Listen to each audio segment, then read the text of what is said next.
we did some things that were wrong. We did a whole lot of things that were right. We've taken control of the oil in the Middle East, the oil that we're talking about. Talking about the significance of the passage of time, right? The significance of the passage of time. So when you think about it, there is great significance to the passage of time in terms of what we need to do to lay these wires, what we need to do to create. We choose truth over fact. America is a nation that can be defined in a single word. I was a It's television. It's what people are saying. I'm watching television. Silicon Valley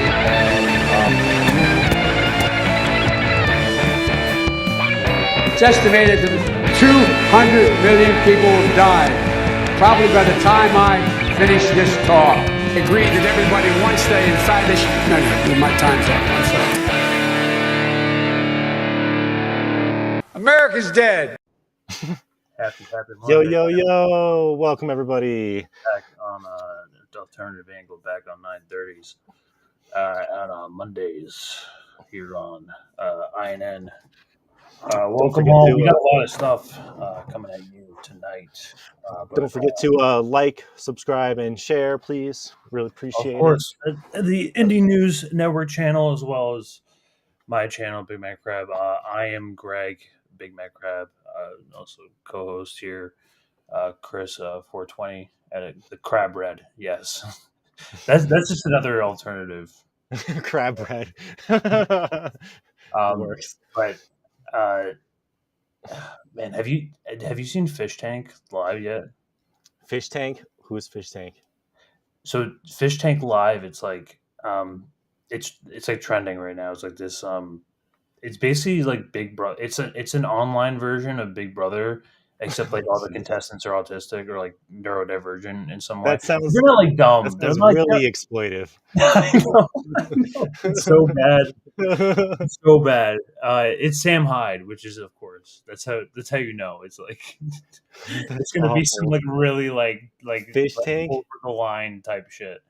So wait, does that mean like everybody's using their webcams? Or no, like... they just put them all in a house and they harass them and like put them through challenges and like they have to like. That's awful. It's really bad. I mean, but it's like it reminds me of like Squid Game type shit. Yeah. Yeah. Oh, that's awful. Let's just jump right into it because like everyone knows Tucker is off the news, folks. Tucker's done. Mainstream news. He's off done the mainstream. I mean, do you think he's going to start a? Oh, for sure. Like that's his thing. It's going to be interesting to see because I think. I mean, we'll get into it, but yeah, I think if he doesn't get nabbed by like OAN or something, which I can't imagine they can afford him, he's probably just going to do his own thing. I mean, where could he go that would have any sort of like base to support? What I don't know. He starts his own podcast. Right. So that's probably what's going to happen. That's what's going to happen. And no, he's going to. I was saying this in a couple of chats before. Like, I'm imagining like this is like the MAGA communism like Pat Sock pipe dream coming together.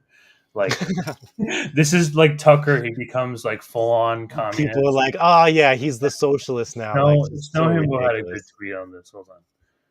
Right, people like it's okay to understand that like Tucker Carlson is not like the greatest human being and still see that there's like some fuckery going around. Like you don't have to be like, oh, he got kicked off of Fox News because he's a socialist. No, that's not why. Well, we have to be honest. Like, besides like whatever like culture war bullshit he was tied up into within like that last like I mean, Rumble actually could. We're going to talk about like gendered M&Ms. Like he's on Fox News, you know. But like that was really the last chance you had of going on any sort of mainstream. Like forget seeing any sort of person like Glenn Greenwald, anyone from the Gray Zone, and nowhere near mainstream television ever again. And what were you saying? What do you like? We were talking about this a little bit before. Which part? Well, I think like he'll. That's more of like a more like umbrella type thing that you think. Oh, so I think like the bigger picture here is that I think that money is a factor in a way, just because Tucker Carlson's show, he didn't have any advertisers on it really, other than the freaking What the Pillow guy. No, they took all his advertisers out. Yeah, so because they all didn't want to be. Tucker had such a big base that like he stayed there in spite of them not really getting much advertising for his show, is my understanding. So like, yes, they lost money like off the front end by having him leave, and obviously like no, they're losing even more money as we speak.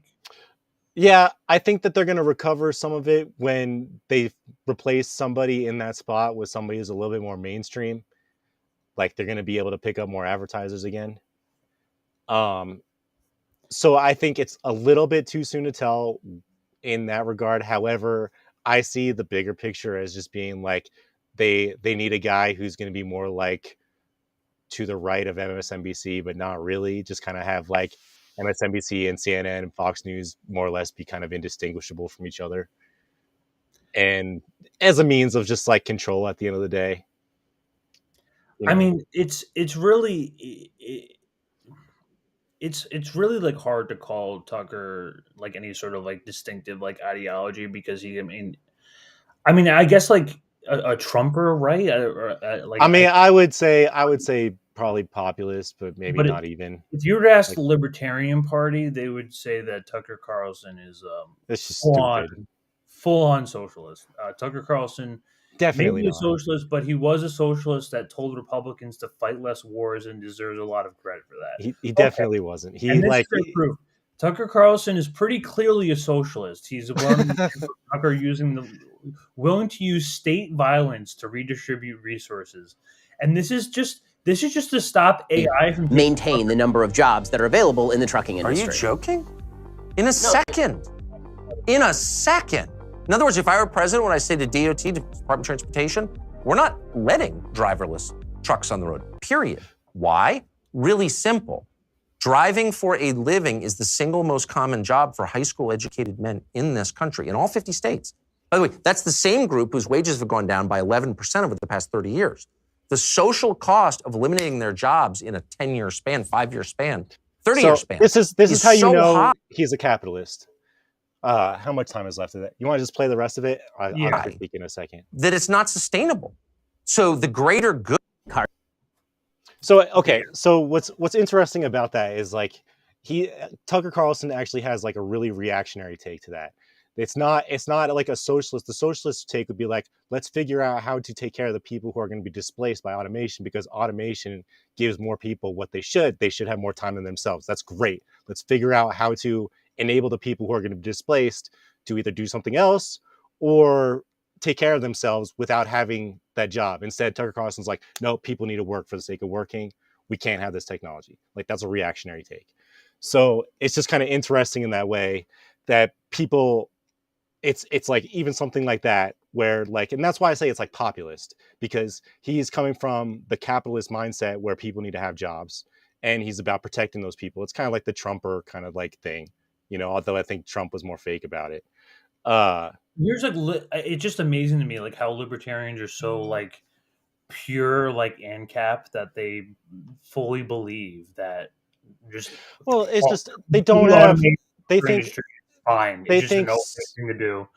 And they call that socialism. That's just regular regulatory, like people. I think it's just like, it's like I see it all the time. People try and redefine capitalism because like Marx had a really good definition of like all this stuff and he outlined it pretty well and it's pretty like black and white, and we don't have the means of production, which means that it's not socialism.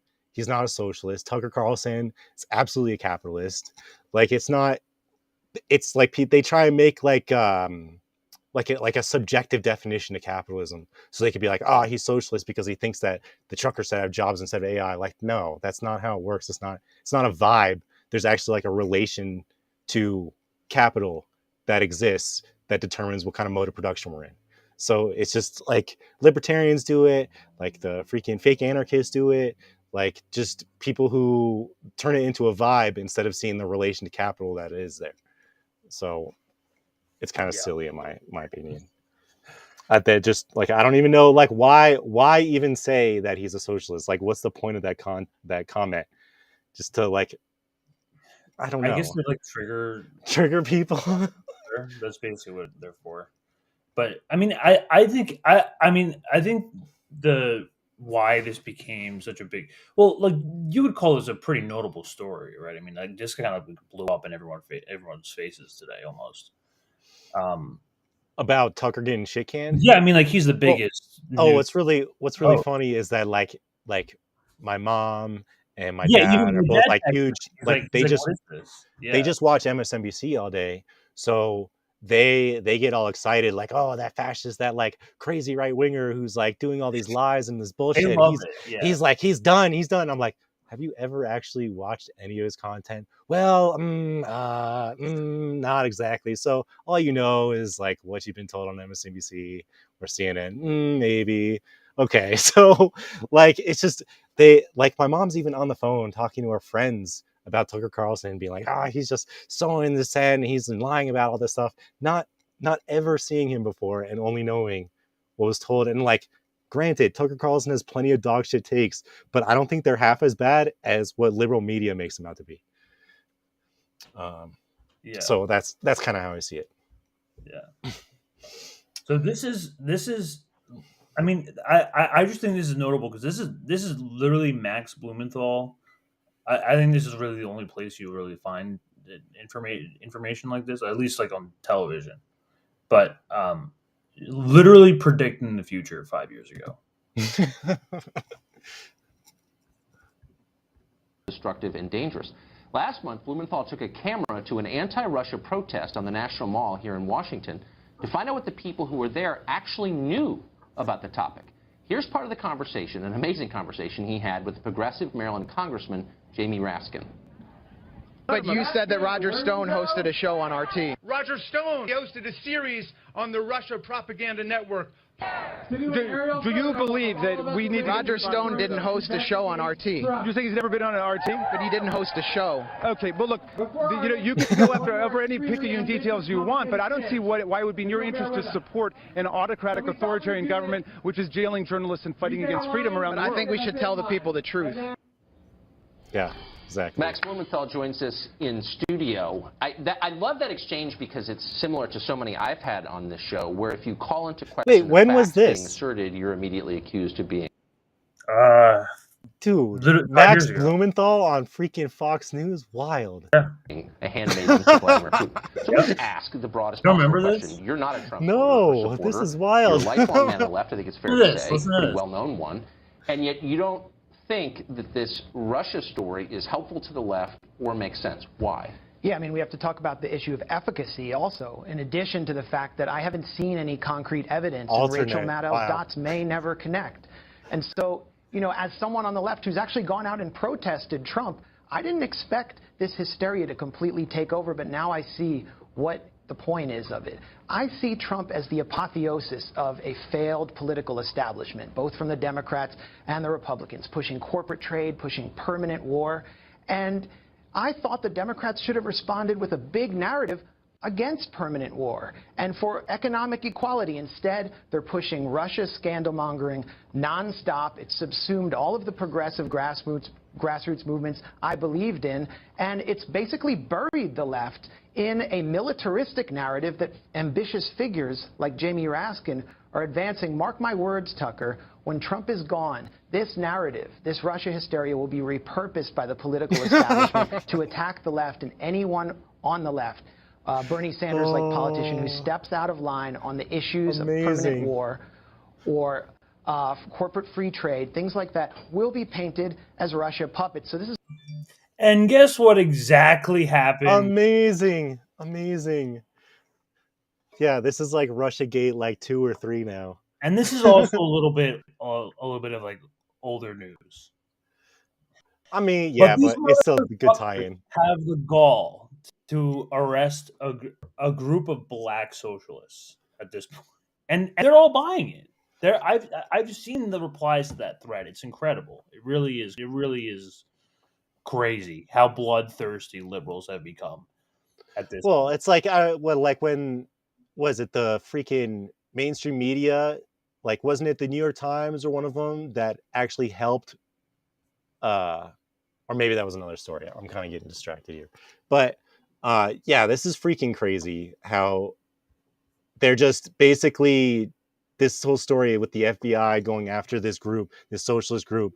They weren't Russian assets. They were just saying the same thing they've been saying for 50 years, and now they're low hanging fruit to kind of they were throw under the bus. They were calling out like Obama back. Yeah, in Yemen. Yeah, I mean, these guys are basically like Black Panthers of today, and like, yeah, I mean, like, they're not as nothing... big, but like I feel like that's still like you still. I mean, I'm gonna show the segment, but still, this indictment is incredible. I'm trying to pull up the PDF right now. And so one of the things that people are saying is that they got like tons of money from Russia, and I think like the total I saw, like it was like zone, it was like 15,000 or something. But the argument is so dumb because like if you remember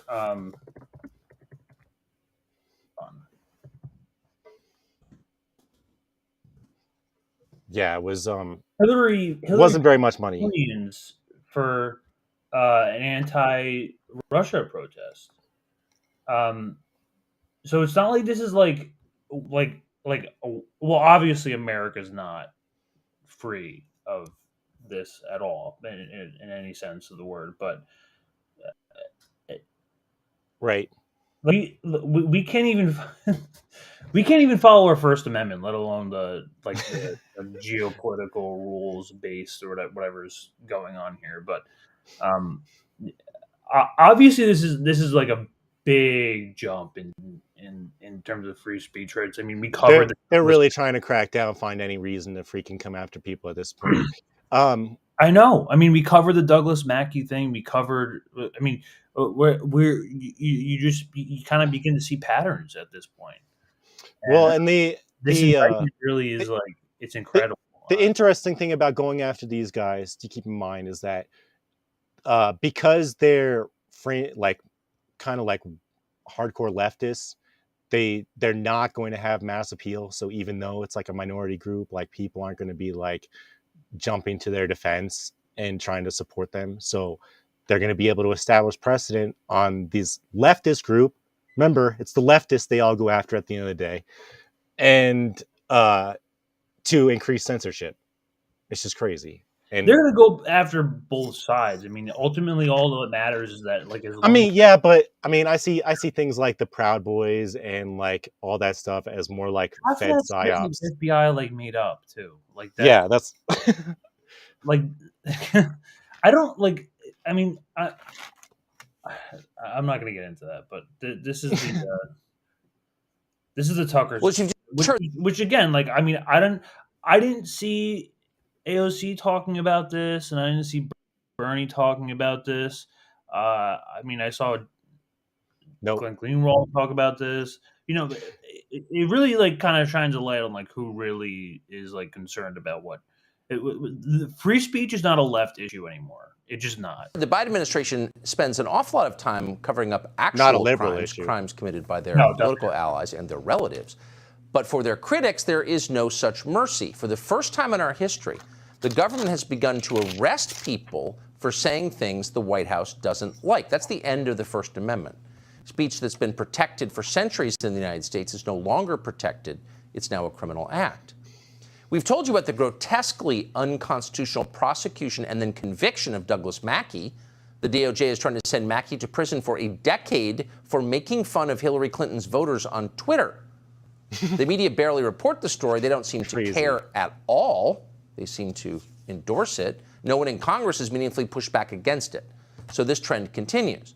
The latest group of Americans to find their constitutionally protected opinions become felonies are, believe it or not, an organization of black nationalist left-wingers who oppose the war in Ukraine.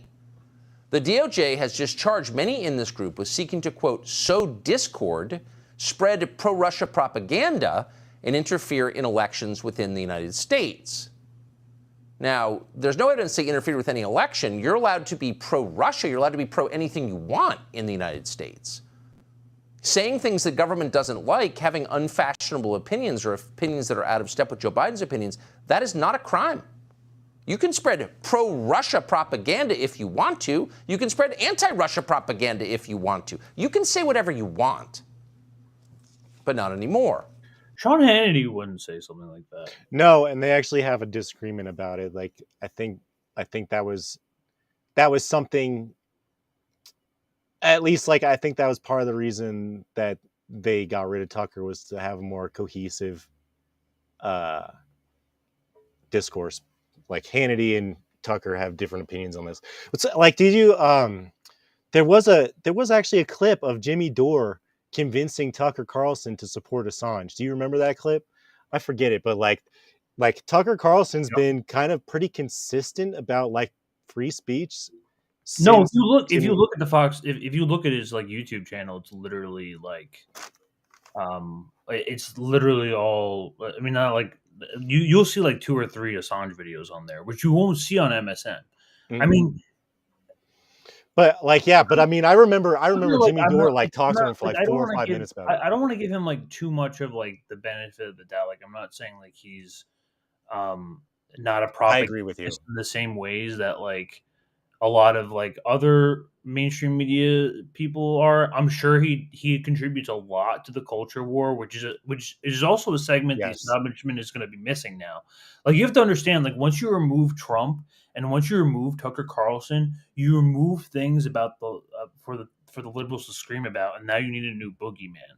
So they're going to have to invent a new boogeyman, or they're going to have to point fingers at someone else in order to continue this charade. So you don't think they're just going to have some more like try and pacify people more?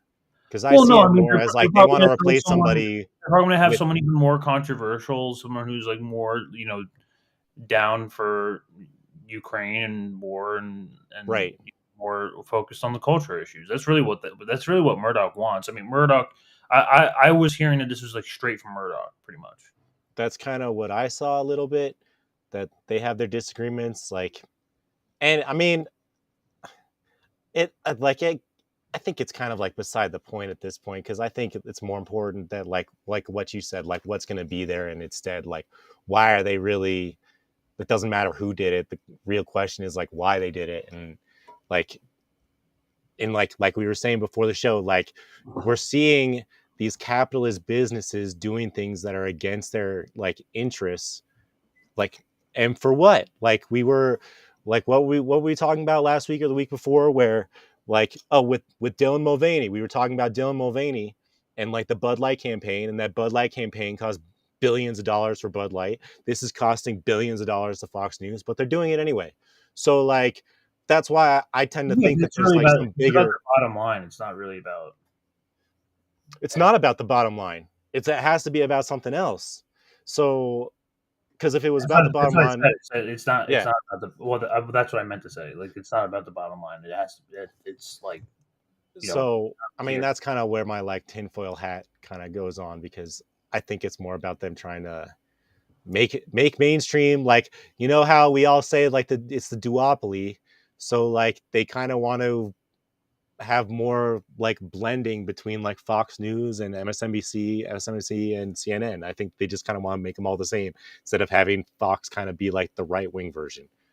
Yeah. Like, and so it's like at that point, if like Fox News is basically doing the same content as MSNBC and CNN, but the Fox News viewers don't know that, they're still going to think that they have different opinions than like the liberal viewers. And it's going to be like basically the same thing with like different rhetoric. Yeah.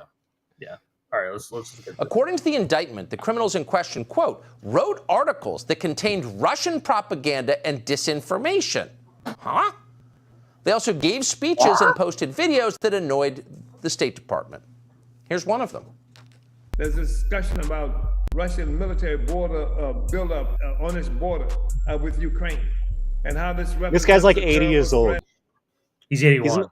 He's an old dude. To Ukraine by Russians, but there is no acknowledgement of the history that took us to this place, how the U.S. overthrew, participated in facilitating the overthrow of a government in Ukraine that was friendly to the Soviet Union, nor does it talk about the history of this relationship between Ukraine and Russia. This is an ongoing aggression. It did not just start. It's been going on for a while, but the U.S.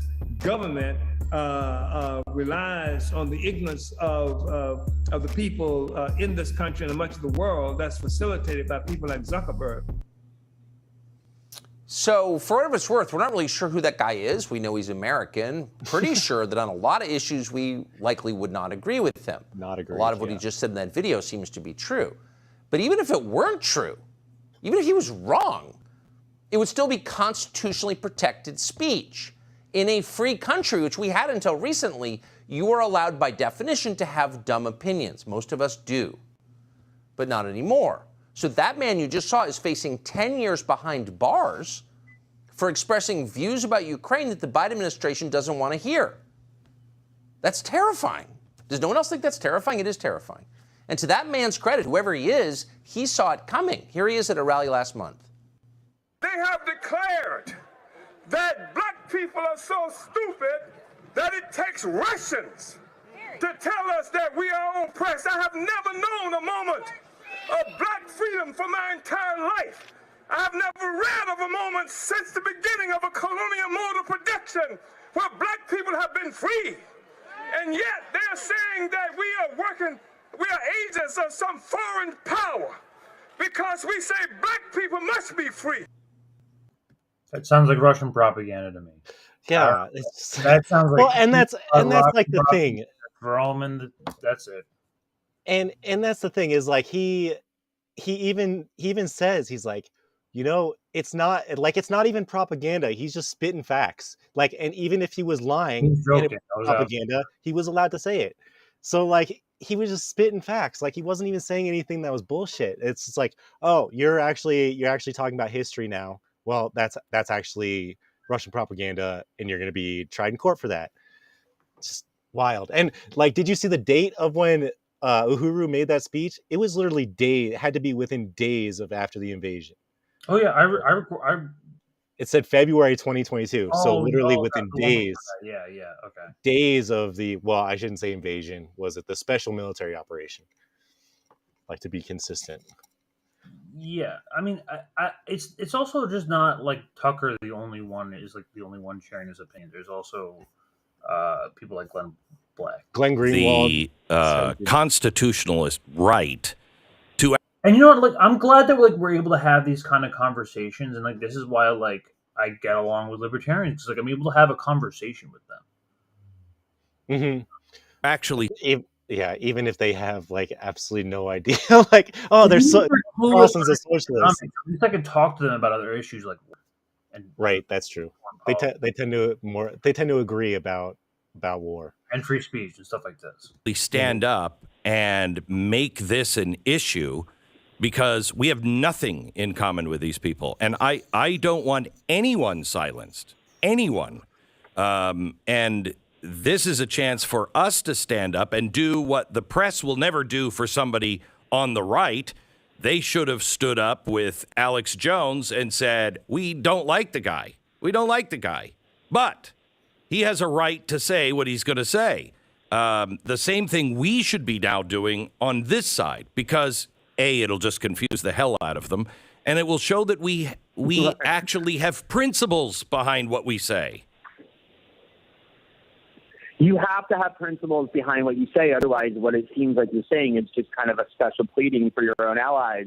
And I'm really glad to hear that because, as you know, as well as anybody, Glenn, it is very common for people on the right to be accused of being Russian agents. That is probably the go-to accusation by establishment liberals and kind of the never-Trump wing of the Republican Party that accuses everybody who disagrees with them of being a Kremlin agent, of serving the Russian government. And if you now got the Biden Justice Department expand what that means and allow them to turn you into a felon, not just ruin your reputation or ban you from social media, but prosecute you criminally under federal law, that is an extremely dangerous precedent, including for lots of people who have different ideologies than these defendants. Yeah. And then this was Tucker just a couple days ago. Yeah, he spoke about it on System Update as well. At policy review, the Soviet Union collapsed. Well, this is at the Heritage Foundation. Oh yeah, this was just a couple days ago. Which was an amazing thing. The coup against Gorbachev in the third week of August 1991 was the week I started at Heritage. And in retrospect, of course, you never appreciate the significance of things as they happen to you. You can't really know what the movie's about until it ends. But at the time, we didn't really appreciate how, well, two things. One, our entire political orientation was based on this war between the United States and the Soviet Union, this Cold War, but very much a war. And every part of our politics, as you well remember, those of you my age and older remember, every part of our politics revolved around that central conflict. That's the first lesson of history. You know, nothing is permanent except our own demise and God. But we didn't kind of get that. You know, if you told me then that this week the Department of Justice would have indicted a group of people I don't agree with, by the way, on a lot of different issues, black nationalist socialists from Florida, okay, kind of not my demographic, but would have indicted them for criticizing the U.S. position, the Biden administration's position on the war in Ukraine, and charged them with felonies for which they're each facing 10 years in prison. If you told me that could happen here, I would have laughed at you. No, we have a First Amendment. That can't happen here, but it has, that and a lot of other things, which are gravely unsettling, actually, and people who were rooted in the Cold War story and the reality of the Cold War, again, my age, 53, kind of know where that goes. Yeah. He knows enough to know that they'll go after whoever, that you need to kind of, like, you need to have the First Amendment needs to be for everybody, because if they go after the people you don't agree with, they'll go after the people you do agree with eventually. Yeah, it's also like, I feel like part of it took a lot of like people on the other side like constantly cheered this on in order to. I mean, this is just what happens when you get. I mean, I'm not calling this like a strictly censorship thing, but I'm sure financials had to do with it in some sense. But obviously, they didn't like Tucker for what he was saying, and to a certain degree. But I would agree. I would agree with that. I mean, yeah. I think it's clear that they want to get rid of him because of his rhetoric. Ultimately, like, even though he like is definitely a Republican, definitely a freaking neocon, like he still like had a couple of those principles that just aren't going to be okay when we're all living in 15-minute cities and pods and. Yeah, that just tells you like that you cannot cross the line anymore. After this week, it's done. That's kind of what it is. Nail in the coffin. Sorry, guys. I mean, almost trying to get to like a uniparty type status. Yeah. But here's AOC just a couple days ago. At what Tucker Carlson and some of these other folks on Fox do, it is very, very clearly incitement of violence. Jen Psaki. Very clearly incitement of violence. And that is the line that I think we have to be willing to contend with. And when you look at what Tucker Carlson... It's just okay, and it's fine.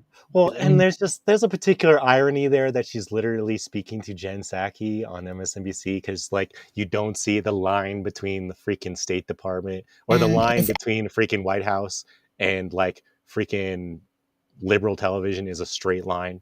Like obviously, like I don't know, like it's crazy to try and remember my thought process a few years back when I was a liberal and I'd watch MSNBC and I'd see people on TV who a few years earlier were working for Bush or working for fucking Obama, all these people, and or like freaking State Department or freaking CIA agents, never put together like, oh, these are the people that like are actually doing the propaganda all the time. Like, I don't know, man. It's crazy to me that she can just say it like that. And have no irony, whatever. Did you see this? Her reaction to it today? This is her reaction to Tucker Carlson getting kicked off. God. Out at Fox News. Couldn't have happened to a better guy. She loves it. She loves it. What I will say, though, is while I'm very glad that the person that was arguably responsible for some of the largest, driving some of the most amounts of death threats and violent threats, not just to my office, but to plenty of people across the country. I also kind of feel like I'm like waiting for the cutscene at the end of a Marvel movie after all the credits have rolled, and then you see like the villain's like hand reemerge to grip over like the end of a building or something. This is like that's it, guys. We beat capitalism. This is why my name is like Red in Circuses on Twitter. We finally did it. Dude, it's just like we put the means of control back in the workers' hands. She's just, everything's just a performance. She gets on her TikTok and is like speaking to people like she's putting on like using these freaking metaphors. We'll get into. Oh, they're just rock stars. It's where they get their base from. It's rock stars, yes. They're just freaking raging narcissists. It's just ridiculous. They know what they're doing. And then apparently Don Lemon too. This one makes like a very, very good objective sense though. Don Lemon's like was a terrible anchor and what arguably said like stuff that was more misogynist than anything that Tucker has said that could have been interpreted as racist. Like, like he has Twitter Blue. How come he take a screenshot of this? Is so annoying.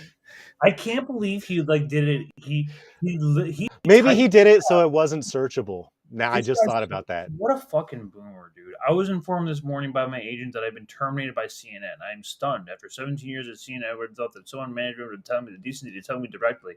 At no time was I ever any indication that I would not be able to continue to do the work I love at the network. It is clear that there are some larger issues at play. With that said, I want to thank my colleagues and the many teams. Larger issues, yeah. You like have negative freaking like people don't like you. Yeah. Your negative personality. Like, my best memory of Don Lemon is when he was doing the freaking thing with Joe Biden, and Joe Biden was like, "Oh, you got the vaccine?" And Don Lemon was like, "Yeah." And Joe Biden's like, "Oh yeah, of course you did. Yeah, it works great." Do you remember that? But wait, when was that? 2020? Dude, that was like right before. That was during the 2020. Pull that up. Let me see if I can find it. This is Don Lemon's last segment, supposedly. With due respect, I find your explanation reductive and actually insulting, including to Black Americans, to say that Black people today, compared to 1964, 1865, haven't made progress in part because of the freedoms we secured. And the Second Amendment was part of what secured hang on, that please. freedom. I cannot keep a thought if you guys are talking to me in my ear. So hang on one second. So to say that Black people, say what you said again? Black people secured their freedoms after the Civil War. It is a historical fact, Don. Just study it. Only after their Second Amendment rights were secured. They That's were a not fact. secured their freedoms after the Civil War. That is not, you are discounting Reconstruction. You're discounting a whole host of things that happened after the Civil War when it comes to African Americans, including the whole reason that the Civil Rights Movement happened is because Black people did not secure their freedoms after the Civil War, and that things turned around. People tried to change the freedoms that were supposed to And you know happen how they got it? War They got their Second Amendment rights, and they actually got the NRA played a big role in that. But today, Don, the NRA did not play a big role absolutely, in they that. trained Black Americans how to use firearms. That's a lie. That's not. The NRA did not play a big role in that. This is just historical fact. But It's Don, not historical fact. the part that I Just find because you say it's historical fact, the part it's that not I find historical insulting is when you say today Black Americans don't have those rights after we have gone through civil rights revolution in this country. You are sitting here telling an African American about the rights and what you find insulting about the way I live, the skin I live in every day. Here's where you and I have a different point of view. Black and white From your freaking place of privilege. And that Black people do have. Well, here's where you and I have a different point of view. I think we should be able to express I our have views a news regardless of the channel. color of I our to get skin. We should paid have this millions. debate Yeah, without me like- regarding you as a Black Let me man. tell you about your lofty fucking ivory tower. Whatever ethnicity you are explaining to me. Whatever ethnicity I am, about I'll what tell it's you. like to be Black. Whatever in America. ethnicity I am, I'll tell you what I am. I'm an Indian American. I'm proud of it. Like, but look, I think we dude, should he have looks this like a debate. freaking white, Black doesn't Clark matter Kent. I think we should have this on the debate. but I think content of the if you're gonna ideas. do it, you should do it in an honest way and in a fair way. And what you're doing is not an honest and fair way. Okay? But we appreciate you coming on. With Thank due you for respect, that. Don, I look forward to Thank you very continuing much. that I appreciate conversation. it. Thank you. Thank you. So much. What a train wreck, man. Yeah, I sent that video in the private chat. It's just like a funny. I see it. Yeah. So this is my best memory of Don Lemon. So funny. You got the It's so vaccination? telling. Are you okay? I mean, you seem no, it works. Or or the mom and dad. Keep listening. I'm gonna play it back. Sorry. Sorry. I'm gonna get my charger. You got the vaccination? Yeah. Are you okay? I mean, you seem no, it works. Or or the mom and dad, or the neighbor, or when you go to church, or when you're What is really he mean talking it. about? Trusted interlocutors. Think of the people.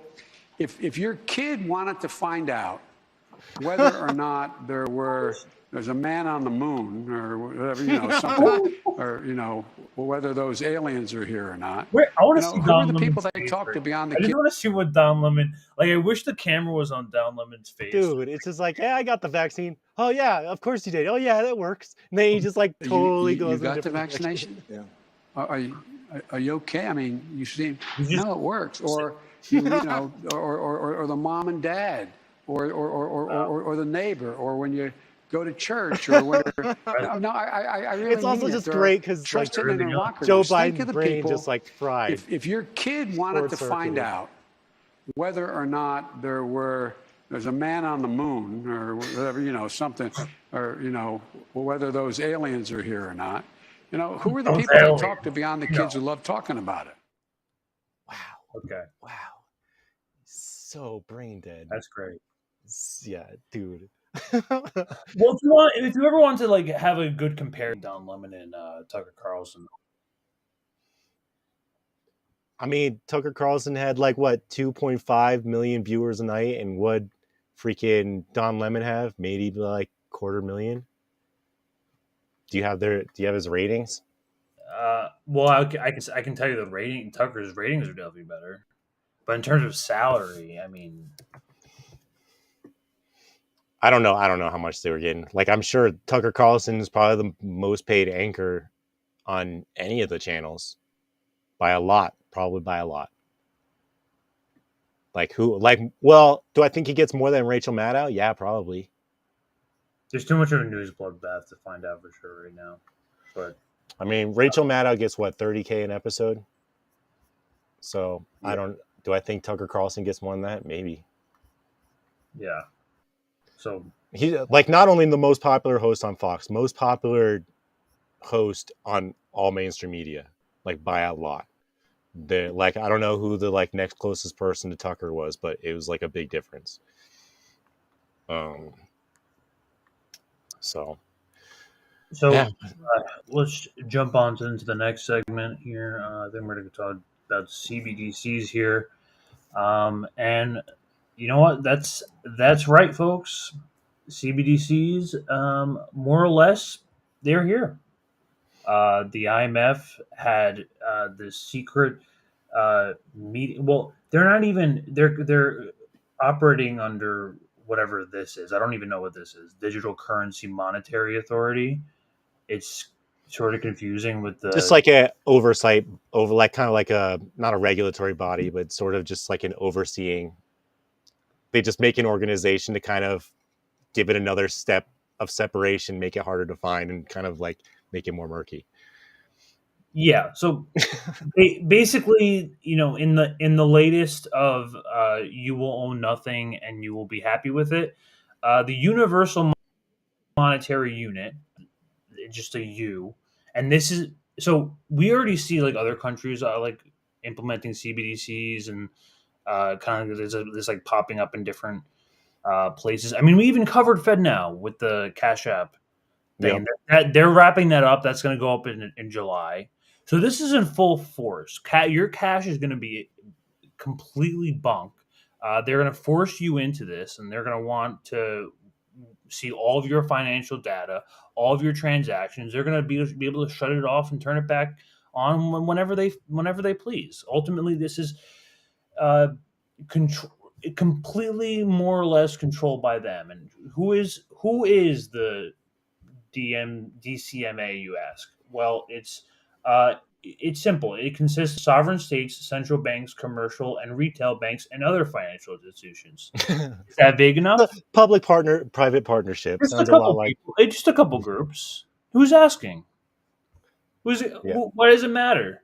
So this is the this is just the latest developments. I think this is like, I think kind of like as the Fed, as you know, this money printing like Ponzi scheme kind of like runs dry a little bit.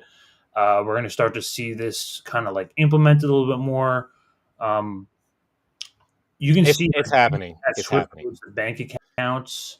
You'll have a digital currency wallet and transaction Swift-like codes, and this is going to cover all the countries in the European. So- We're going to see Western currency now. This is like the British currency. You know how I guess we could have, I see the connection now, but you know how Twitter is no longer Twitter. It's part of like Musk's like X Corp or whatever.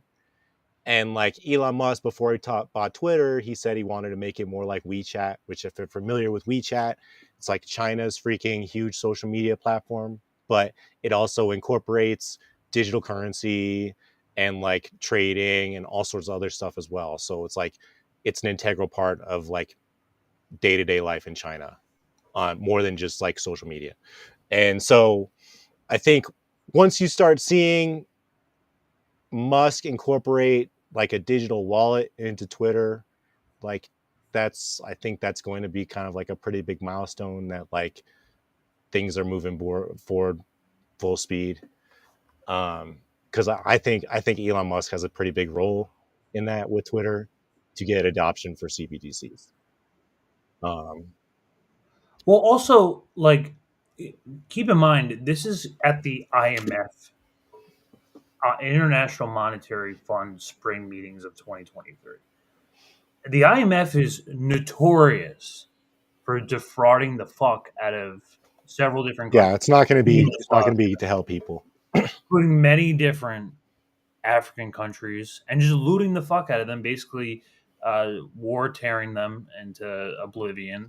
Well, so I mean, for the loans back and impossible debts that they can't ever pay back. Well, like think about, so they compel like these African countries to use CBDCs, and then like those African countries they can't fund like their own revolutions or anything like that, because they have to do is shut off their freaking wallets, and they can't revolt against their own oppression anymore. Same thing applies to us. It's just like such a big piece to controlling people, and yeah, it's going to get really bad really quick. And you would think like this would be like this is probably like the biggest change in our currency since the introduction of debit cards and credit cards. And yeah, I think that's probably a good way to look at it. You can check New York Times, Wall Street Journal, Bloomberg Finance, that these are news outlets. They're supposed to be talking about currency and global finance, and they won't talk about it. And like, so explain this to me. Like, I'm seeing, like, this happened to catch my eye. So apparently the IMF is like publicly denying involvement with the DCMA, but I can't find out what the DCMA is. What the hell is what is this group, the DCMA? I mean, and also, what do they mean by denying involvement? Banking systems in the background. I have this article pulled up here where they're denying involvement in Unicoin. Yeah, maybe as an organization, but that doesn't mean that people within the IMF have been talking to people within the DCMA about in like unofficial capacity. I just think that's like just really that them saying denying involvement, like that doesn't really mean much to me. Yeah, they're really, I mean, they're trying to reduce it to like merely the project's white. Going back to what I'm saying, like what I was saying, they have like, something in the works, more or less, is what they're trying to say. Absolutely. And like if the IMF is putting on these bad loans onto governments, onto citizens and stuff like that, like being able to have that kind of control over their currency and over their wallets is obviously in a big interest to the IMF. So to them to pretend that they're not involved in CBDCs is, I think, kind of like not really, is being a little bit too trusting of them, considering their track record. Yeah, and I just wanted to share, just as a part of the segment, Richard Werners has always been really good on this, and he just kind of like in under 3 minutes gives a pretty good outline of what CBDCs ultimately will look like. 1 second.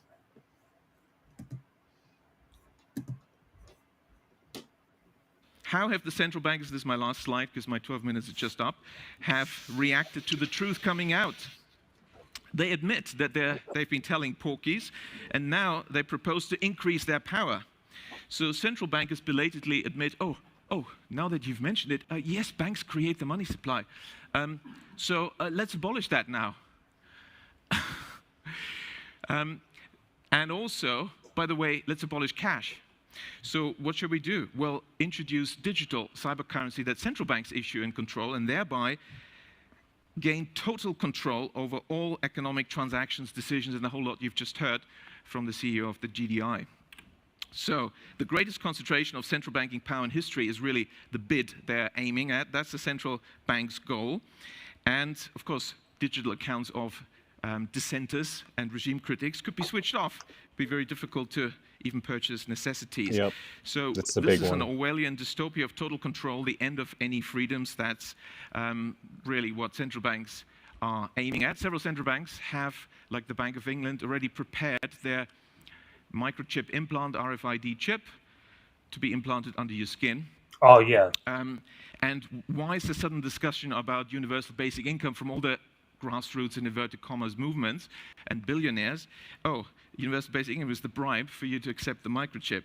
The overarching trend of the 20th century is concentration of power in the hands of the few. That's what we have to keep in mind. We have to work against this. We don't want to have these unaccountable central planners making decisions. We need decentralization, and the solution therefore is to maintain public money in the hands of local community banks, decentralize decision-making, give local people the power in the form of local public banks and local not-for-profit community banks. As I walked in, I was delighted to see that the Gottlieb Duttweiler Institute is also about Genossenschaften, cooperatives, and of course, the majority of banks in Germany are cooperative banks, and that's really what we need. So there's a point there that I think I want to step back on and kind of go back into a little bit. Was like he mentioned about how like there's just going to be a few banks, and I think it's important to recognize that part of like the CBDC adoption that's coming is to recognize that like all the small banks are going away, that like I think it's going to be harder and harder to get into a credit union. Like you're just going to see Citibank, Chase, what are like the big banks? There's really only like 3 or 4 of them at this point. But I think by the time CBDCs are like around and you're not using cash at all anymore, like you're going to see that it's basically just 3 or 4 banks. Like I don't think people are really like seeing like that crash that we were seeing, like kind of witnessing a month ago. Like that's kind of still happening. Like it's still like a slow-mo. Like there's going to be more Silicon Valley banks and signature banks that are going to go under. That's going to happen because that's part of like the CBDC goal, is to just consolidate into like 3 or 4 major banks that all are part of a cabal, and they're the ones that get to control how everybody else participates in society. I think if there's anything to take away from this, I mean, like live your life and make whatever financial decisions that you want. But I think this just demonstrates the value of cash and the value of having cash on hand. If I were you, I would probably look at investing into other currencies, perhaps, but like also maybe something more stable. Not financial advice. We're not financial planners.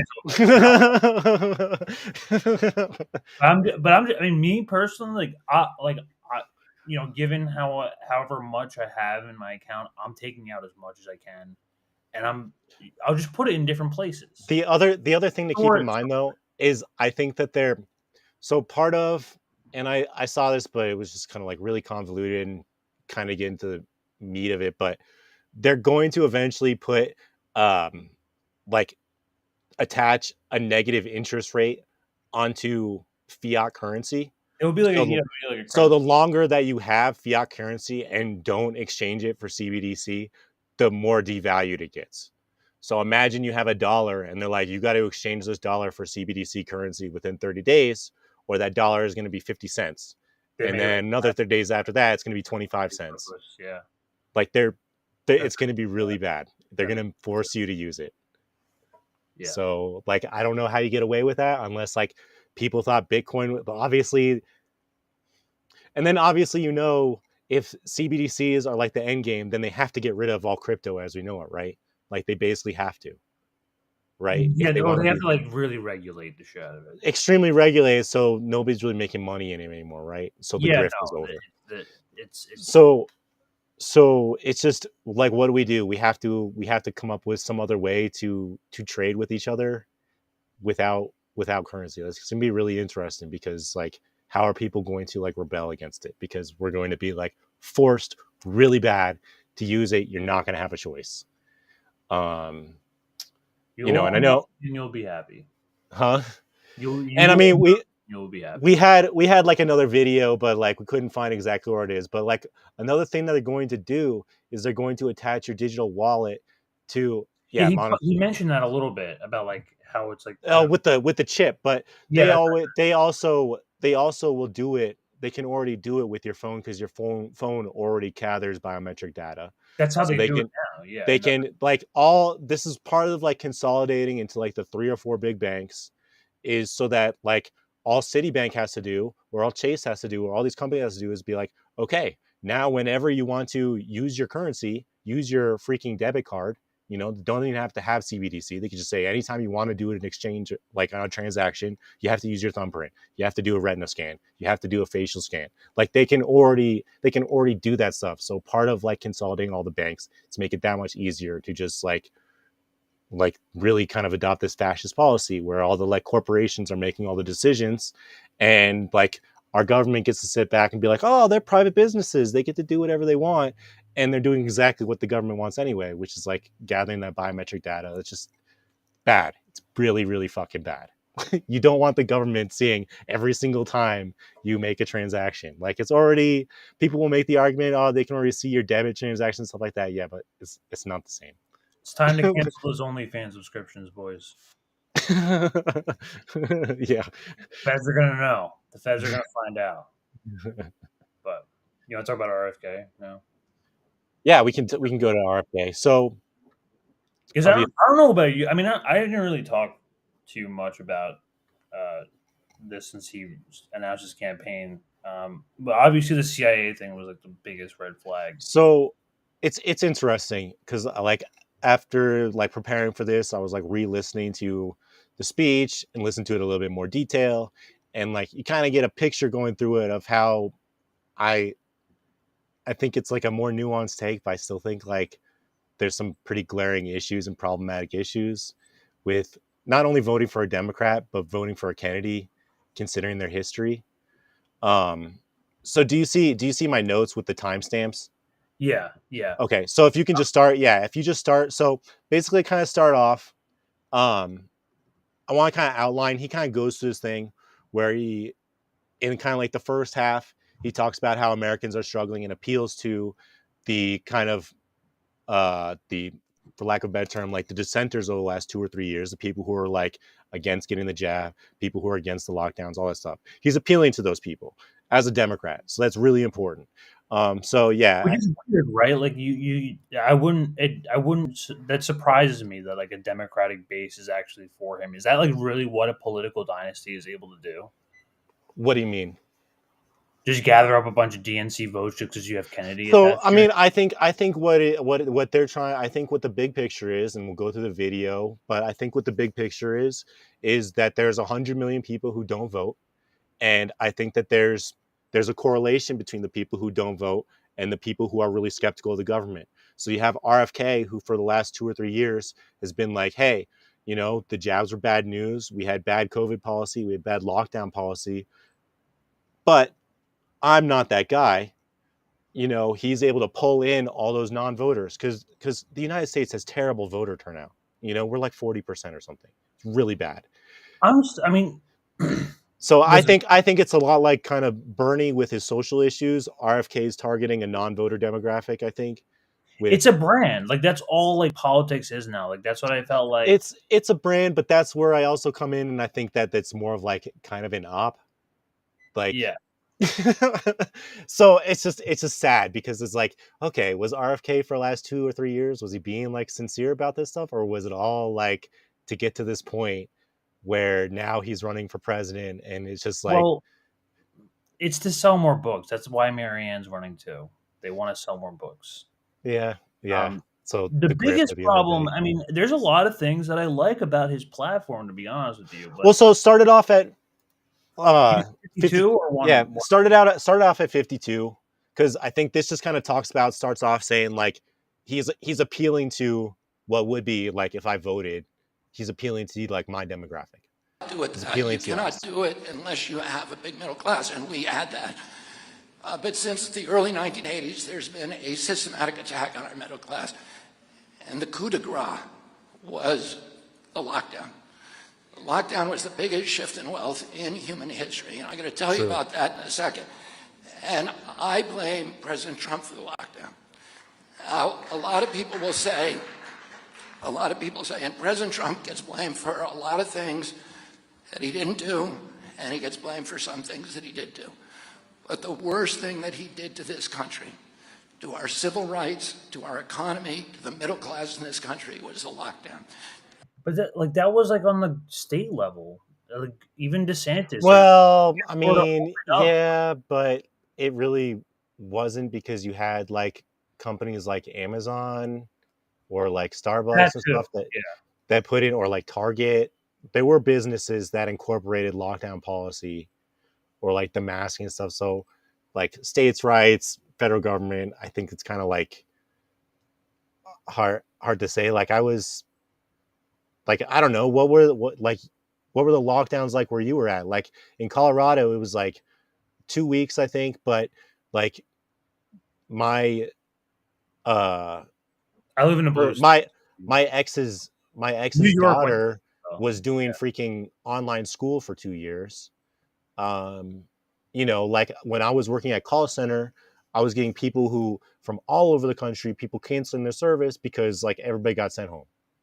You know, so even though it was only like a few weeks, it was like really, really fucking bad. Like I don't know if people really like remember how bad it was when they told everybody to fucking go home for what, like 15 days to stop the spread or something like that. Wasn't that what it was? Yeah, 10 days.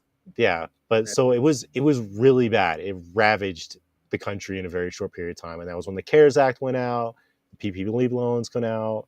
So like, I think he's right about the lockdowns having a really, really deleterious effect. No, absolutely, you're right. Yeah.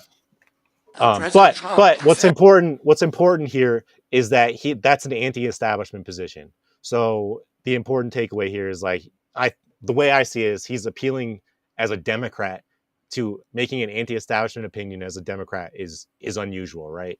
Like that, I think that's something to consider. Like, why is he doing that? Why is he running as an independent? Well, you'll have like these like popular types like pop up. I mean, you could like make the same comparison like Marianne Williamson. Mm-hmm.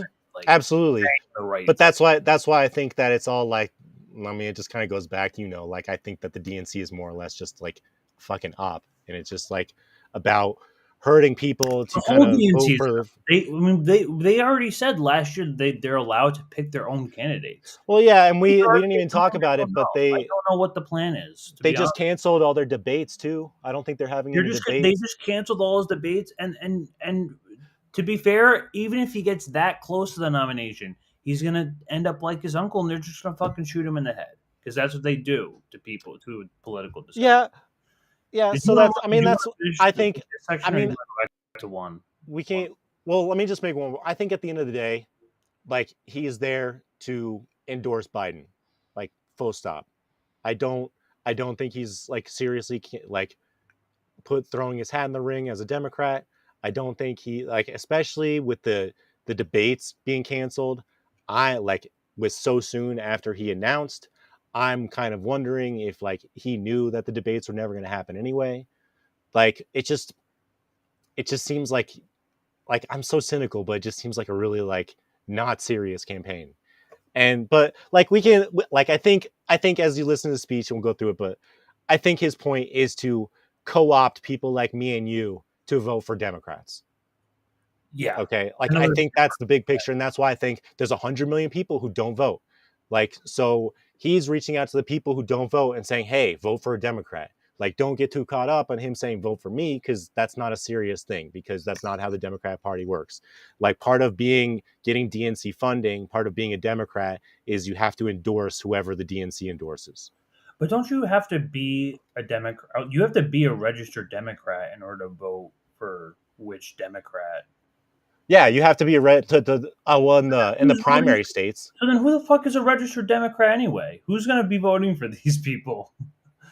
It's a good question, and that's that kind of thought process to take, is like, what's really going on here? Why are we so like? Yeah, is he really running a serious campaign? I think he's trying to co-opt us. So let's you can listen to a little bit more of this, because I think he does a good job kind of highlighting where I'm at. Huh? You tell me when to stop. Oh. Yeah, you can keep going. Let me just make this point. We'll tell people, well, the lockdown wasn't my idea. It was my bureaucrats rolled me on it. I was saying we shouldn't do it. But that's not a good enough excuse. He was the President of the United States. And as Harry Truman said, the buck stops here. On May 2nd, 2020, 600 doctors signed a letter to President Trump begging him not to allow the lockdowns. And they said, because at that time, all of the pandemic protocols anywhere in the world, the WHO, CDC, like, everywhere, this is the all European facts. Health Agency, This is all facts. all says you never do mass lockdowns. It causes much worse havoc and deaths and injuries than if you do the standard protocol, which is you lock down the sick, you protect the vulnerable, and you let everybody else go back to work. Otherwise, you are going to wreak havoc. And of course... All right, so that's probably a good place to stop it for there. So, like, he's definitely, I think that particular part kind of highlights how, like, he's definitely appealing to, like, me. He's definitely appealing to the people who are pissed at the way that they handle the COVID and lockdowns, kind of the people who are caught up in, like, seeing through the bullshit. He's definitely appealing to those people. So I think it's important, before I go into the rest of it, where he kind of tries to co-opt us, where we see that he's targeting a different group of people and trying to bring them into the Democrat Party, right? With that kind of language is not a typical liberal shit. These are in the background here. Like, what kind of? I mean, they're probably paid, dude. Yeah, dude, right. I used to work for a marketing company where they would just, like, send out emails and be like, "Oh, hey, yeah, no, I know they do this." I've seen jobs on Indeed. Jobs on, like, job links. I'll see for Indeed, for literally the DNC to go, like, canvas. Dude, it's like, come on. Like, I remember. You want to make $16 an hour? Go canvas New York City. Dude, sidebar. We did that once at freaking what's the name of it? That freaking Ninja Warrior, the American Ninja Warrior. They were filling out seats and they're paying us like $18 an hour, and they're like, "Don't tell the people who bought the tickets." Jesus, it's fun, dude. But yeah, so let's go to 108. So this is where it starts getting ugly. So you can see after about halfway through the speech, he's going to start telling you about the deep state's not so bad. They're not all villains. We gotta listen to them sometimes. So yeah, 108, right? At the beginning. Huh? No, continue. Oh yeah, go to 108. Yeah, no, it's on. Okay. Oh, I meant an hour. I guess Oh, it's an hour and 8. Okay. Yeah, I'm sorry. I guess I had it wrong. An hour and 8 minutes. Okay. Oopsie.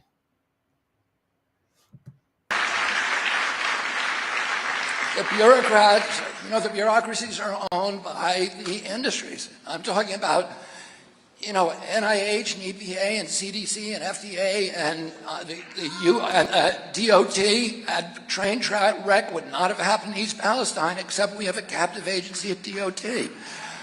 Our food is terrible because the food companies and the pesticide companies own USDA.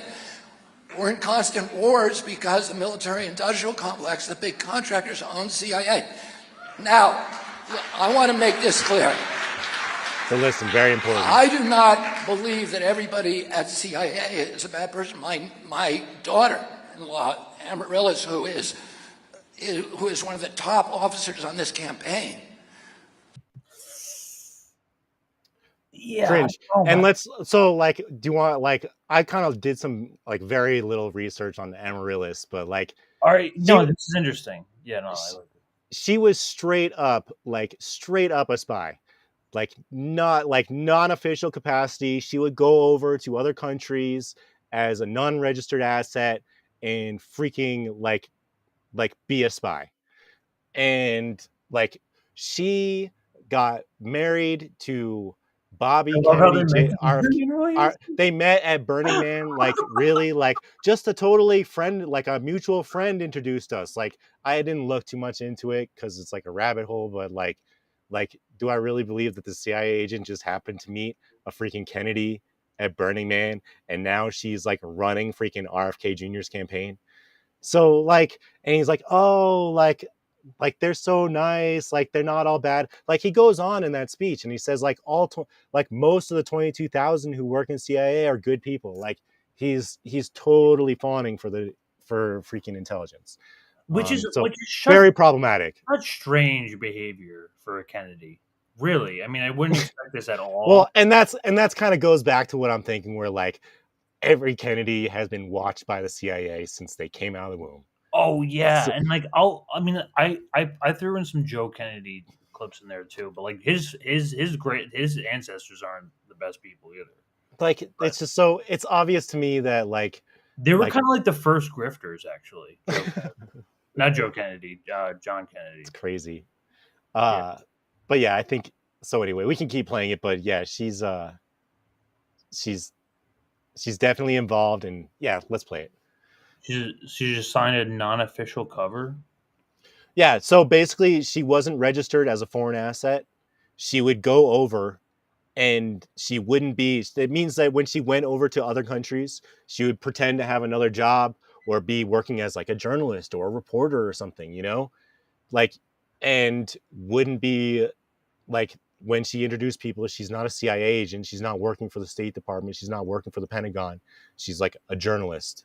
American journalist, or she's American freaking reporter, or she's like, do you ever remember hearing those articles once in a while where like a plane got grounded because a journalist was found and they were taking him into custody?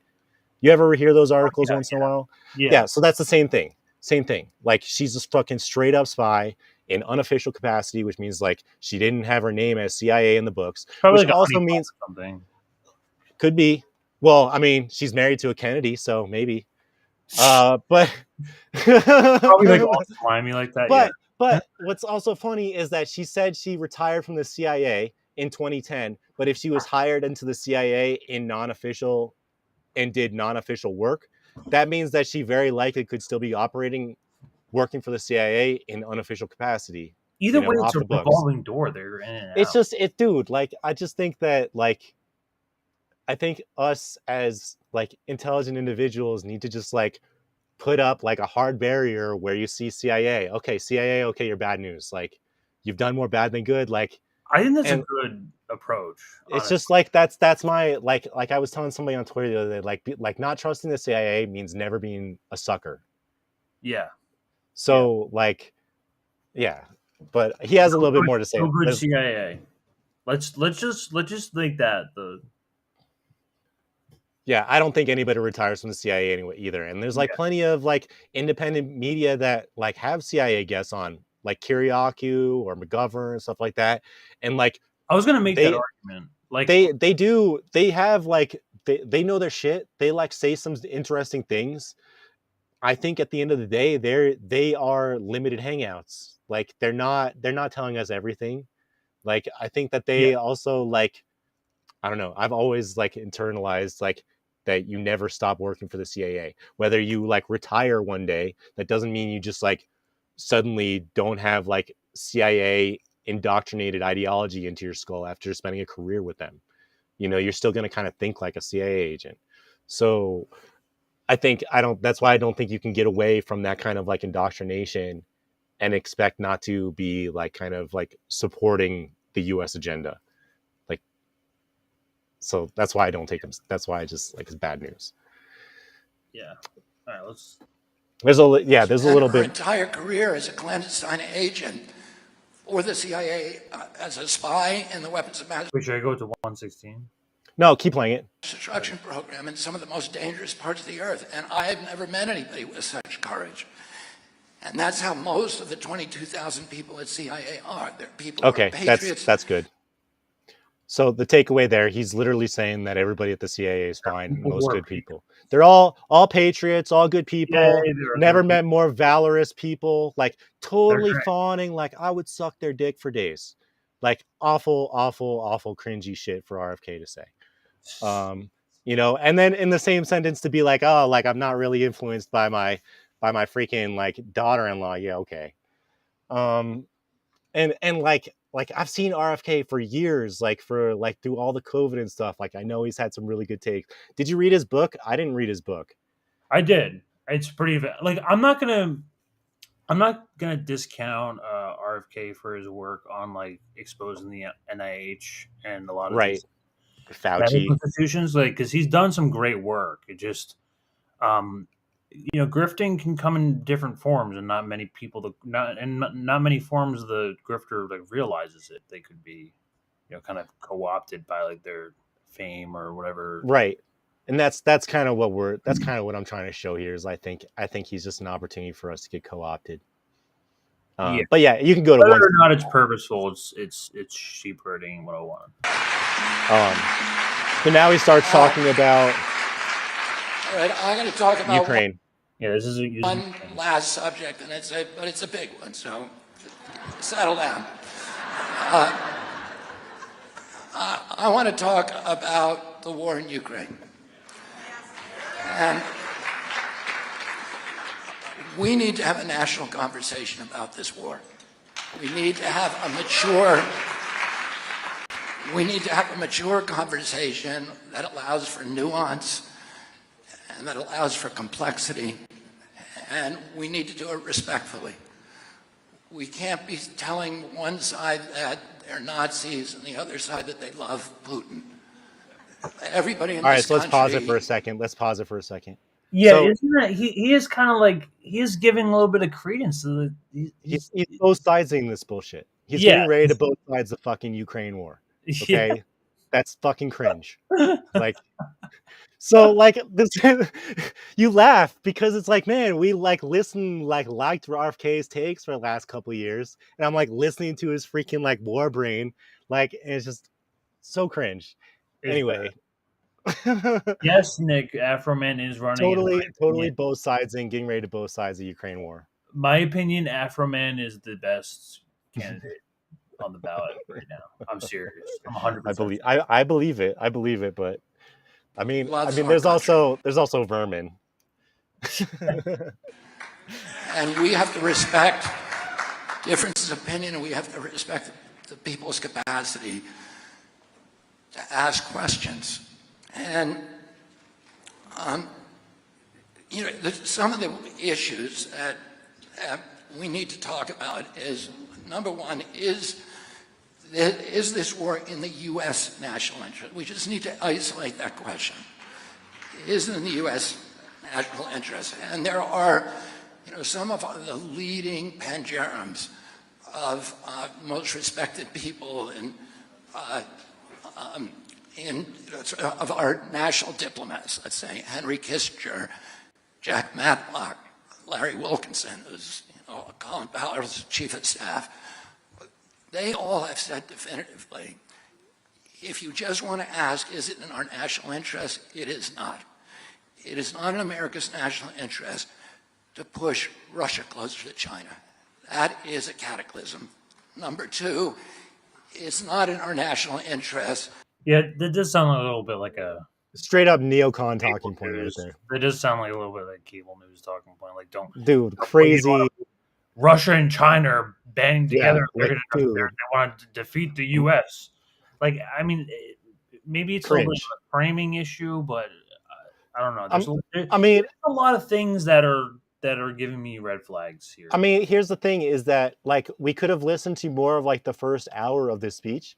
But like, I wanted to kind of show that it was like the speech started off with like kind of appealing to us, and then it takes this hard freaking turn where like the U.S. had the last hour.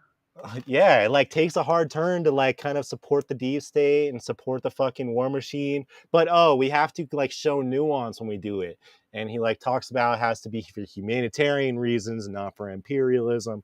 And it's just like he ends up both sizing it and trying to justify US for being over there when there's no reason. There's no reason. There's no reason. And he doesn't even really talk about, NATO encroachment or really like the fight in Donbass since 2014. He just tries to a lot of these people like, I mean, and I was talking to a couple people about like Medea Benjamin too. Like in her book, she barely mentions the history of the Donbass and like the whole like terrorism going on in Crimea, Kiev, and they I think that's context that people need to understand in order to like know that it's not just Russia and just wake up one day. It's just crazy disingenuous because like you can't say like Russia never should have like done the military operation and then like just pretend that we weren't like doing a freaking coup and Euromaidan didn't happen in 2014 and that Victoria Nuland wasn't like talking about freaking overthrown like freaking almost a decade ago. Like you can't just like ignore that part. And so like when they say like it's like, so when he's like, oh, we need to have like a good reason to go there, like a humanitarian reason, motherfucker, we're the reason that there's a war there in the first place. Like if you look in the Cuban Missile Crisis, like when the Russians did it to us, like we fucking invaded them. You think that it is so disingenuous to say that like no other country wouldn't have done the same exact thing. Any other country. I'm of the opinion that it's not really. That's why I like change, like don't use the word invasion because like what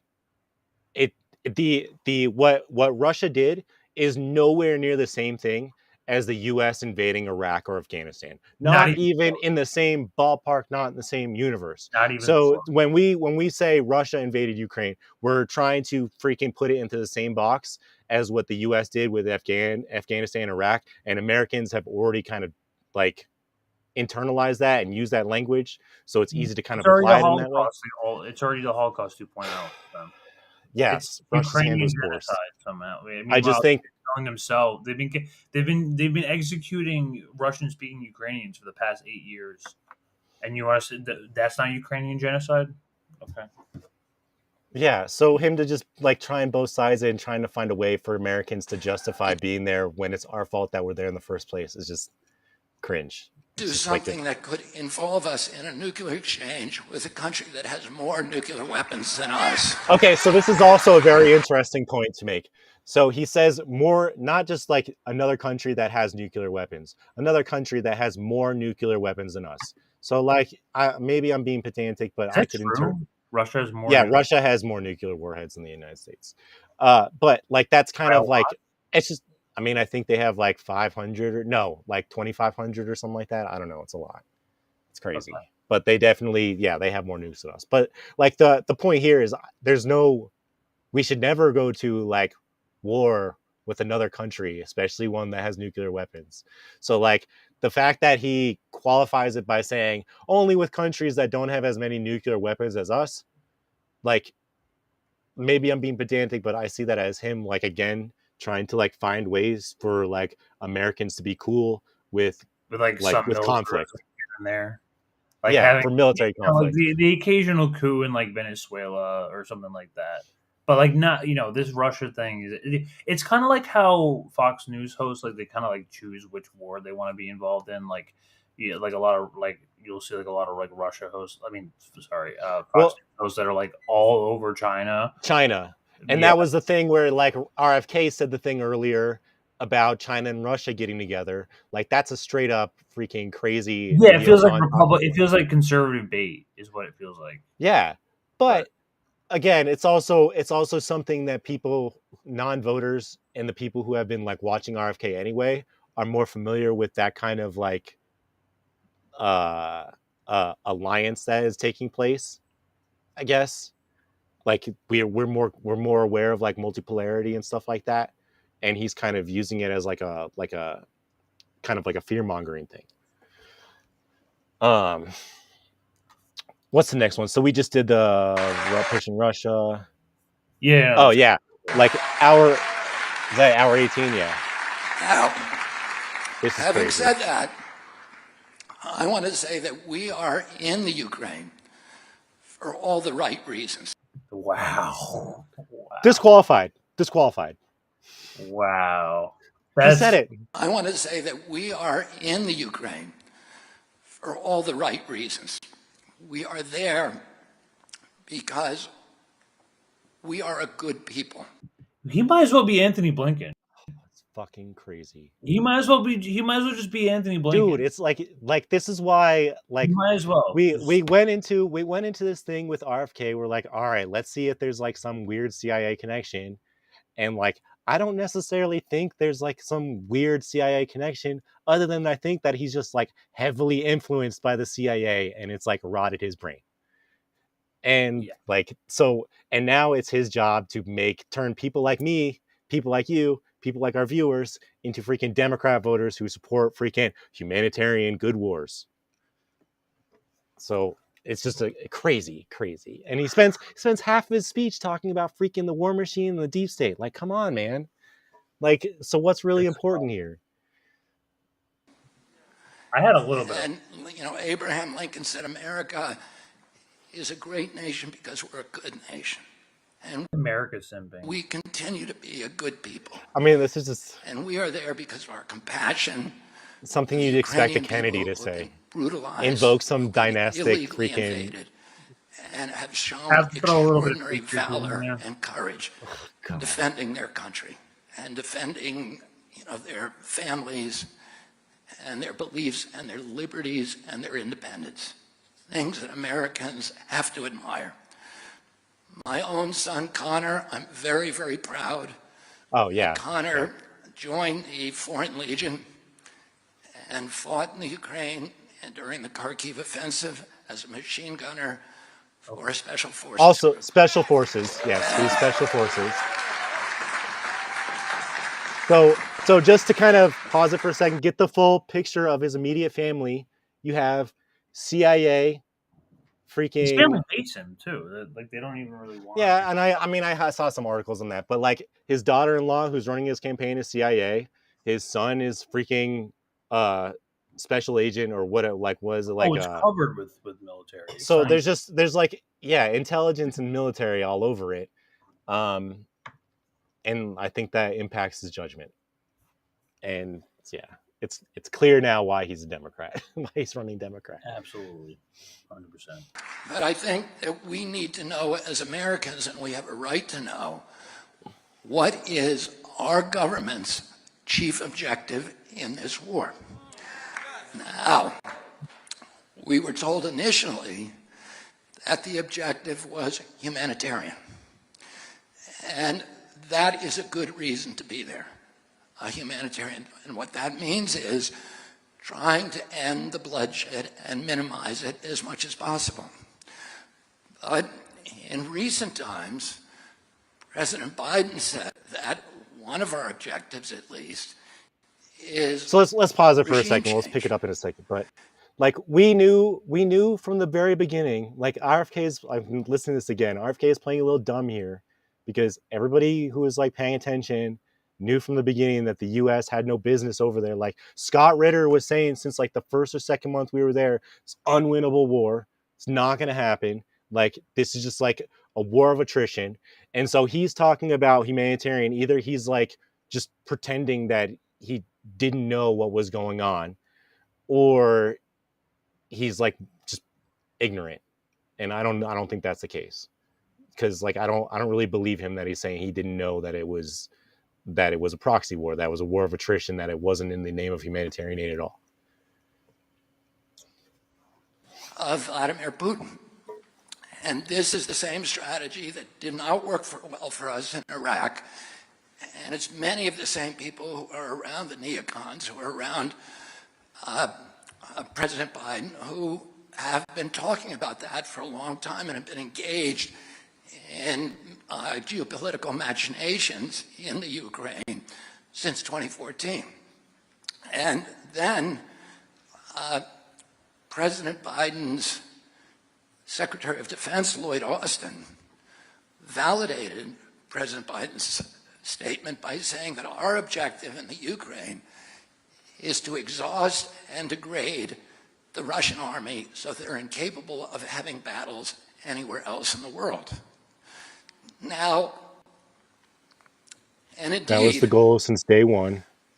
Many of the steps that we've taken in the Ukraine have seemed to indicate that our interest is in prolonging the war rather than shortening it. So if those are our objectives, to have regime change and exhaust the Russians, that is completely antithetical to a humanitarian mission.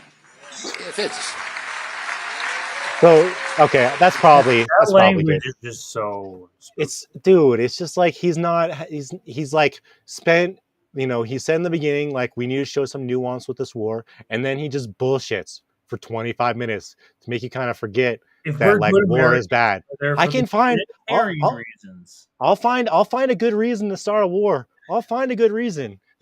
Like, it's very, very concerning. So, I mean, that's pretty much what I had for that. It could have went going, but there's like, I think at this point people kind of get the picture that, like, again, it's like the same thing we did with Marianne. I think Marianne was like disqualified the minute that she starts having an opinion on freaking war. Like, these people, these Democrats are very consistent in supporting the war machine and finding reasons to start war. And like RFK, like I said, I listened to a lot of him. He was on a lot of different shows, and I was watching him over the last couple of years, like seen him plenty of times. And he was like one of those voices I like to see in terms of like COVID and all that stuff. But man, like, do not want to see this guy as a president. And like, as I was saying, I don't even really think he's seriously running. Like, he's just another shepherd. I also just don't, I think this is like a big, it's more or less grift, but to sell books. Okay. That's, I guess that's fair. I mean, like, here's another question I want to like just ask people, like, just on principle, because people think we live in a democracy. He's a fucking Kennedy. Like we already had a Kennedy. It's like, it's like the Bushes. It's like, why do we as Americans somehow think we live in a democracy, and then we end up voting for these dynasties over and over and over again? Like, we should just like pump the brakes on that and just kind of like, no, maybe one Kennedy is good. Like, yes, like we have some good memories of the previous Kennedy, but maybe let's not have another one, because that's not how democracy works. Well, American culture is like particularly different because we have like this like infatuation with political figures and dynasties, and they just have. Mm-hmm. I mean, Obama's turning into one too, but I don't think he's like, his kids are. Oh, they'll eventually. Yeah. They'll eventually. You know that'll happen, but it's just Democrats are all the same when it comes to war, man. They're all the same. I'm seeing the same thing. Like, who else is going to run for Democrat that hasn't thrown their name in yet? Or do we pretty much have everybody at this point? Who hasn't officially announced that we think is going to run for president as Democrat? Jimmy Dore said he wasn't going to do it. Joe Biden technically hasn't announced yet. Yeah, but I mean, they canceled the debates. The canceling the debates is the same thing as them saying that like Biden's going to run. And it's like, again, like, I don't know if people are aware, but like when you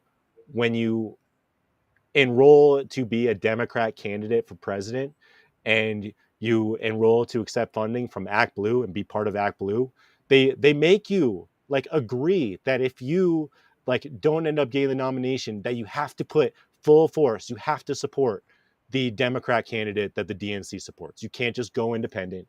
You can't like endorse somebody else. Yeah, they have a contract where you have that's the only way that they get DNC funding.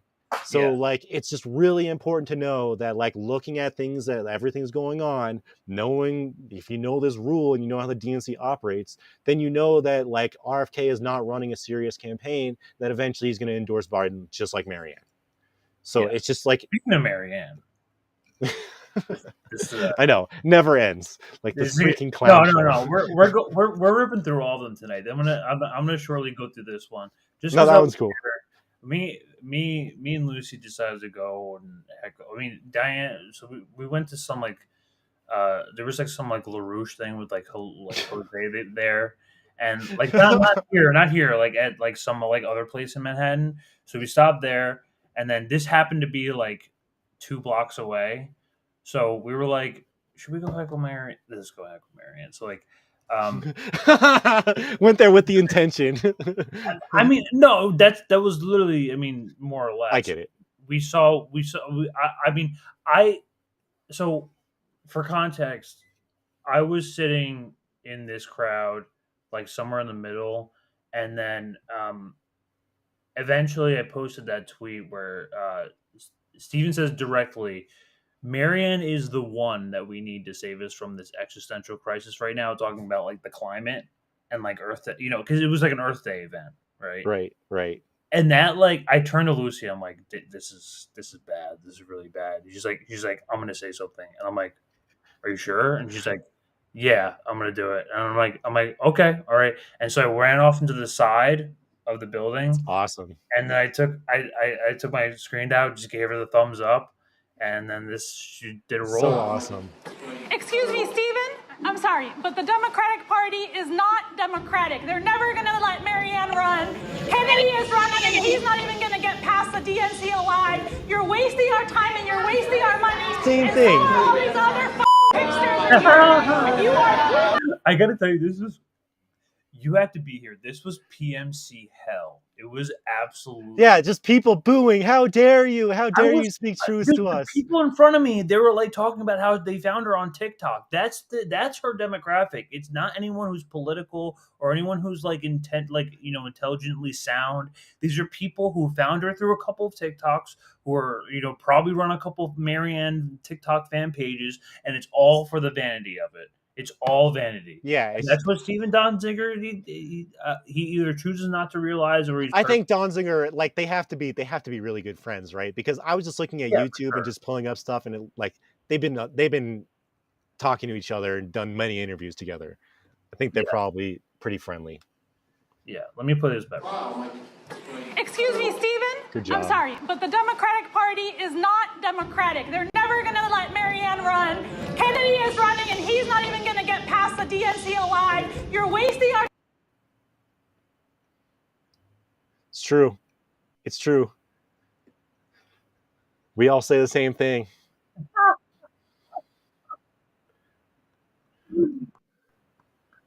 Oh my God. I wanted to I honestly, like, in this moment, I wanted to clap so hard, but like, because they gave God, violent. This crowd was like the amount of star fucking going on here. They gave Marianne Williamson like a full on standing ovation. Everyone stood up. Everyone started clapping. I thought people were gonna start crying. I swear to God. Steven goes up, maybe like a couple claps. Like, people don't know who he is. No, people don't know who Donziger is. People don't know who he is because they're getting their politics through TikTok.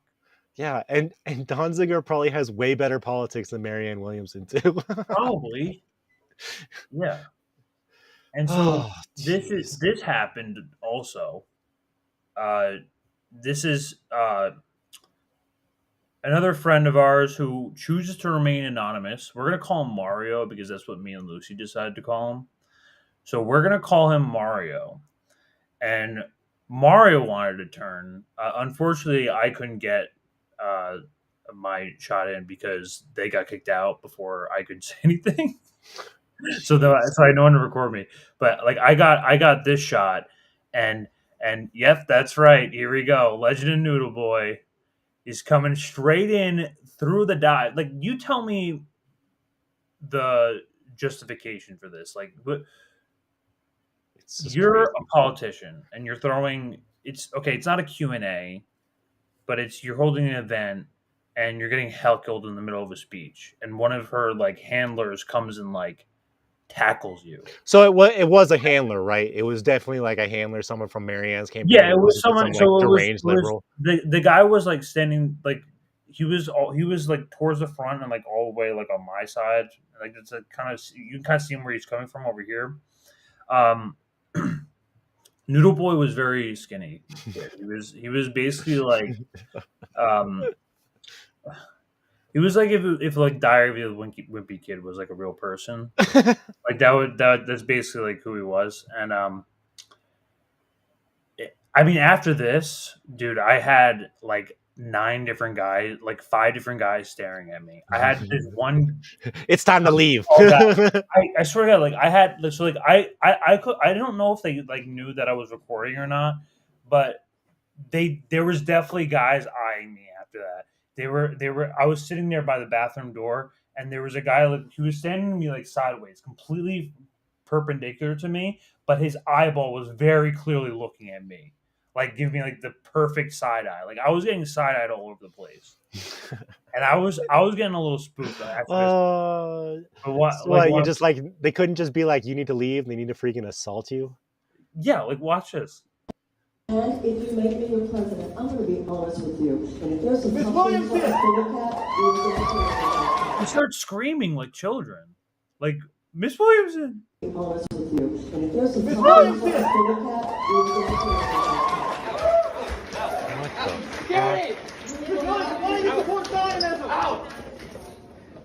It's a good question. Fair question. Everybody's just get out. Probably not like the greatest place to ask about Zionism in freaking New York City. I imagine like 90% of the people in that crowd are Zionists or supporters. But that's also not. Well, no, they also probably don't even know what the whole like Israel conflict is. I mean, you're right. Like I think these people just found her through TikTok. I swear, that's what I heard. Well, yeah, I'm just saying New York as like a city, their demographic. Oh, yeah, it's like liberal Manhattan, especially in the Manhattan area, which is where you're going to find these kind of people. I think it was like kind of like Manhattan is like where all like the rich like liberal kids are. Yeah.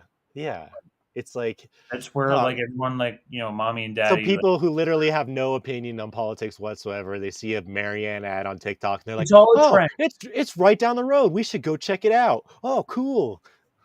It's all trendy shit. And I mean, I don't know. Like someone else found this, but this was crazy. We found the Clinton connection. We found it. So in Bob Woodward's book, Bob Woodward.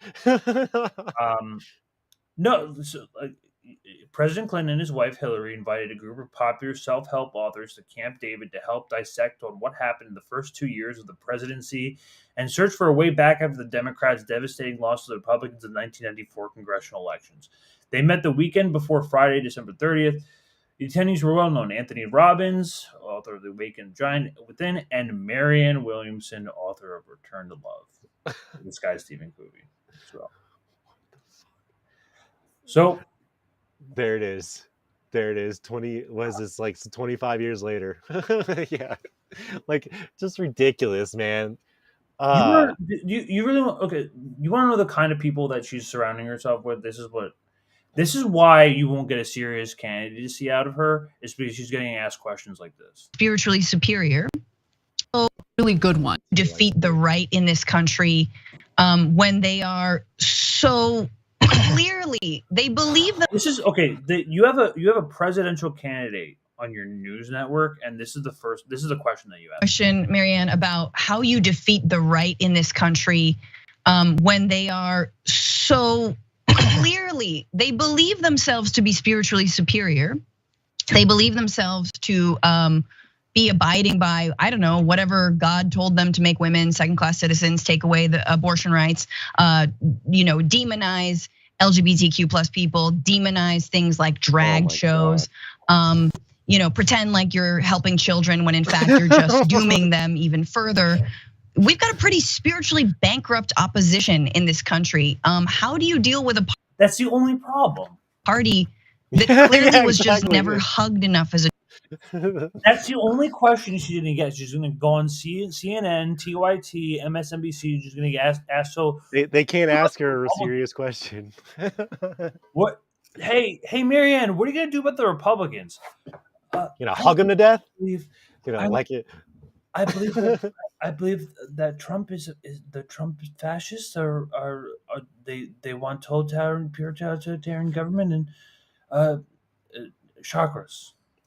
It's all just fake. Just so like the fake child people. as a political strategy. Like, what do you do? Well, to be honest, you don't say some of the things that you just said. First of all, I'm not thinking in terms of defeating the right. At this point, I think that it's very difficult to wage an argument based on moral or spiritual principles when you yourself act like you're too cool to have that conversation. And I think that's been a problem on the left now for decades. I don't want to defeat anyone. I want to help arouse. Okay. All right. So do you think that like people like TYT and like all these people who are like elevating Marianne know that they're participating in a charade, or do you think they're like doing this? No, they're psyops. They're bought into it. Either they're bought it. Well, there's some purposeful people who. I mean, we can get into Peter Dow too. He's a shady character as well. But we all know who Peter Douche is. You know what? It's just like I see it and I'm like, there has to be some point where they know Marianne isn't going to be president. They know, like, you have to know. Like, is it just like cognitive dissonance that's saying it's like, nope, we live in a democracy. I have to pretend that like Marianne actually has a chance of the presidency.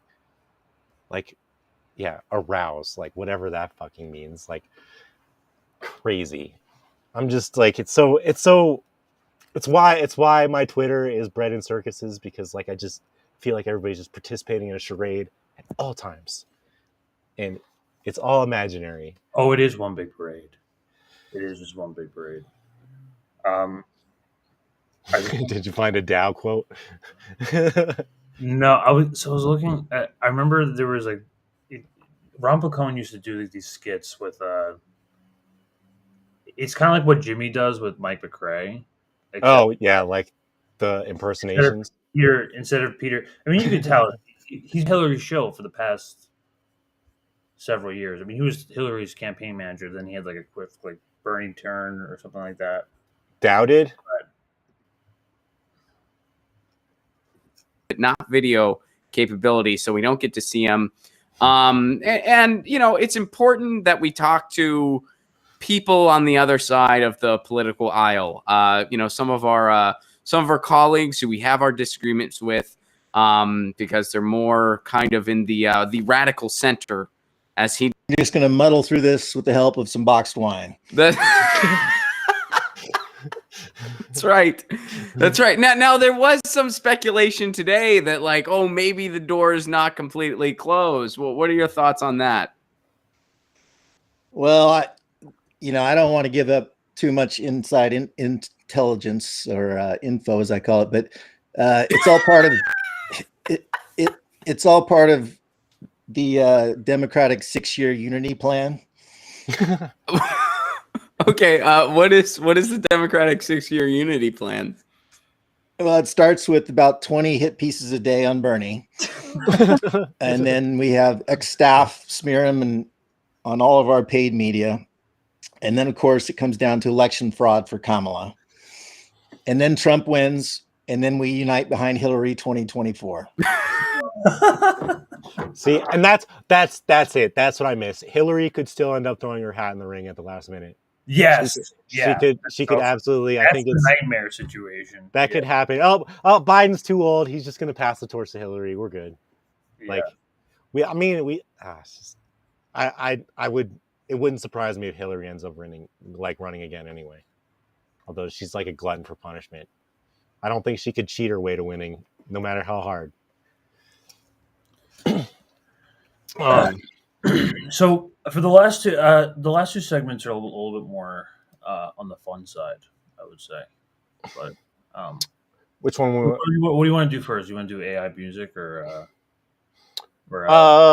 we can do. Up to you, man. You want to do North Korea or AI music? Up to you. I'll do either or. Let's do North Korea. Okay. So, came across this clip the other day. I saw like Hassan react to this, and like we were just like talking about this like amongst each other and like how like hilariously bad this is like anti North Korea propaganda in the worst sense. It's just crazy how ridiculous like the DPRK anti propaganda or the propaganda against the DPRK is. It never ceases to be really, really disgusting and petty and kind of like just makes people think that they're still in the Stone Age.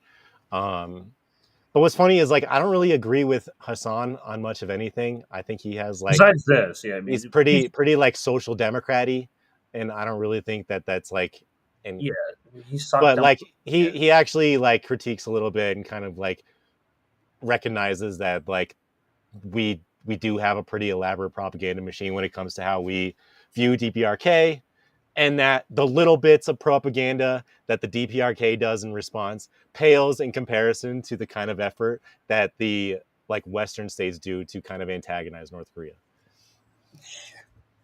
All right, let's get into this. Being a horrific, repressive military dictatorship. But what if I told you that life there is super cool and normal? Would you believe me? The North Korean government's propaganda arm thinks you might, which is why lately they've gotten into the YouTube game. These are their top influencers, but who exactly are they? And why is a country that banned YouTube in 2016 backing YouTubers? And why aren't they backing me when I make videos about the glorious DPRK all the time? Like all things North Korea, it's hard to know for certain, but we have a pretty good idea.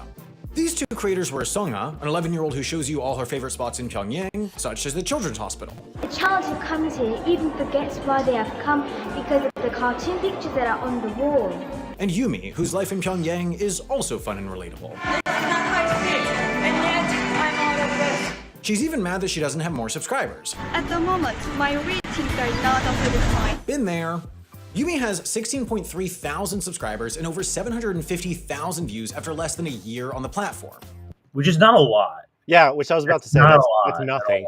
Nothing. It's that like in terms of like pure like YouTube and very minimal. But we'll get into the contrast of what America and South Korea and shit do. Yeah. Sungha, in a little over a year, has amassed almost 26,000 subscribers and 2 million views. And sure, I'm a lot of them, but it's still solid. Each of their videos is basically a game of North Koreans. They're just like us. They look at flowers through a magnifying glass, they play rock, paper, scissors in the pool, they get nervous on amusement park rides. To be frank with you, I am a coward. So they're normal people. Okay. They even show the darker side of living under a brutal regime whose population has way too little food and way too much slavery. I'm very hungry. Wow, you wouldn't expect a propaganda channel to reference the worsening food shortage in North Korea. Yeah, because people never get hungry. Ever. Yeah, and and he's also like he's like coming at this video like they're lying. No, they're at a pool. It's amazing. Like, oh my God, like North Korea actually like managed in spite of everything to still like be able to have some things for their people. They have like a swim park. Oh my God. Despite all the sanctions and despite the incredible hardship, like, and this like propaganda is just like coming at it like there's no way that this is real. Like he's like, oh, they're hungry because they're under an oppressive regime. Like that he's like missing the point, and I don't know if he's doing it on purpose or because he's an idiot. Oh, this is a propaganda channel for sure. It is a propaganda channel, isn't it? And that's the other thing. I was listening to Hassan. He's like, I usually like this channel. I'm like, yeah, that's a red flag. Yeah. Wait, unless. Because we were in water. Oh, just from swimming. I can't believe I fell for that. However, there is also a bad side about it too. Wait, maybe we've got something here.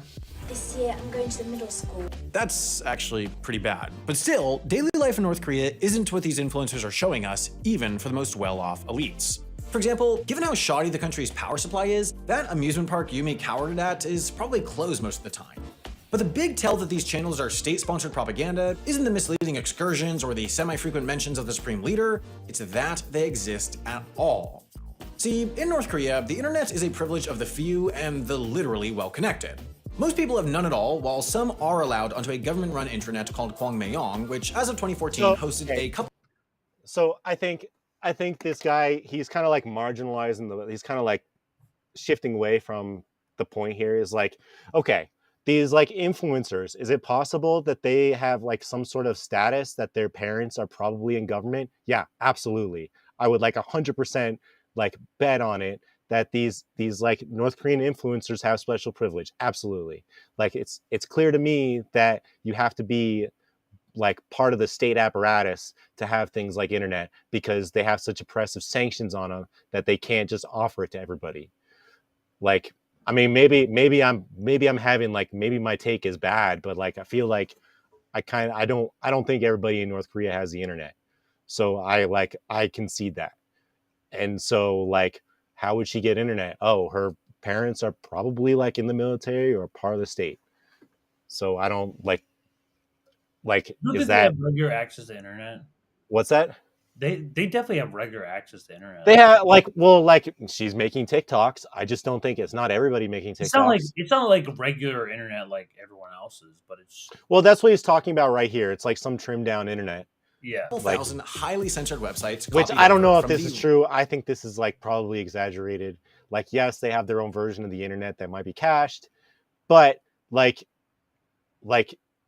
they're still able. It's not completely like a hermit freaking country. They're able to learn about the outside world. They're able to like keep up with news and stuff. I think this is just like a really big exaggeration. Like I think like if I was like, I haven't done a huge amount of research on it, but I would think that if the internet isn't available to everybody, I would think that you maybe can go into like a library or go into like a freaking like social center or some community center and be able to access some version of the internet there. You know, I think it's probably accurate to say that those like influencer girls probably have special privileges, though. I would like concede that. Not everybody has freaking 5G cell phones in freaking North Korea. I don't think that's the case. Real internet. North Koreans can only access it with permission I could on be wrong, government-made websites in highly supervised computer labs, university libraries, and cyber cafes. And since you can't reach it outside of the Hermit Kingdom, it's not the best place to launch a global influencing career. Some people in North Korea have access to the real internet. Government officials, their relatives, and a small handful of people who need it to do their jobs, like hackers, some researchers, and propagandists. Altogether, less than 1% of the population. The country has a whopping 2 lines that physically connect it to the internet. One run to China and the other to Russia, plus seemingly a couple satellite connections. And all that infrastructure is weak, slow, and old enough that one American was able to single-handedly break it all down for a bit last year with a series of DDoS attacks, and not, as I'd assumed, a viral pic of Kim J. Yumi and Songa So have just to be smartphones clear, to film on, the foreign media to US internet is ranked like top 25 or something like that across the world. It's not one of the best. It's like not good. We don't have coverage throughout the entire country. I think it's just important to keep in mind that like he's trying to contrast because everybody has cell phones, but there's like plenty of places in the country where you don't have service. There's plenty of places in the country where you still can't get internet to your home. So I think that's also worth keeping in mind. Yeah, no, and Brad makes a good point too. I mean, the U.S. kind of really goes out of its way to demonize and bastardize any other country that it considers a geopolitical enemy. Yeah, and I have some more footage that we'll get into in a minute here, but yeah, you're absolutely right. And we like kind of like what we said, like DPRK gets it pretty bad. Anyway.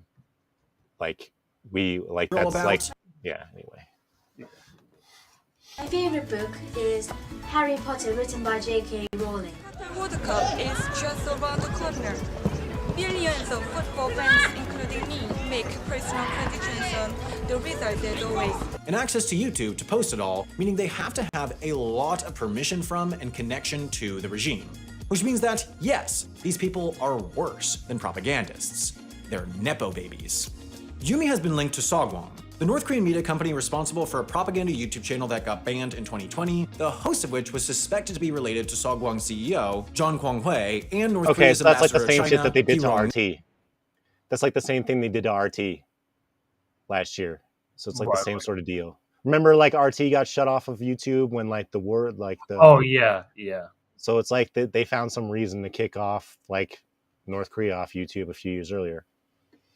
But yeah, and I saw a comment here, Desert Mantis. Yeah, I'll get to Yeonmi Park in a minute here. Oh. Definitely related. His dad worked at the North Korean embassy in London, her grandfather is Vice Minister of Foreign Affairs Park Myung-guk, and her great-grandfather is Ri Sol, a military commander so beloved by the Kim family that he got a full state funeral. And I thought I was well connected because my dad is the guy from Wendover. So why bother? For ages, outward-facing North Korean propaganda looked like this.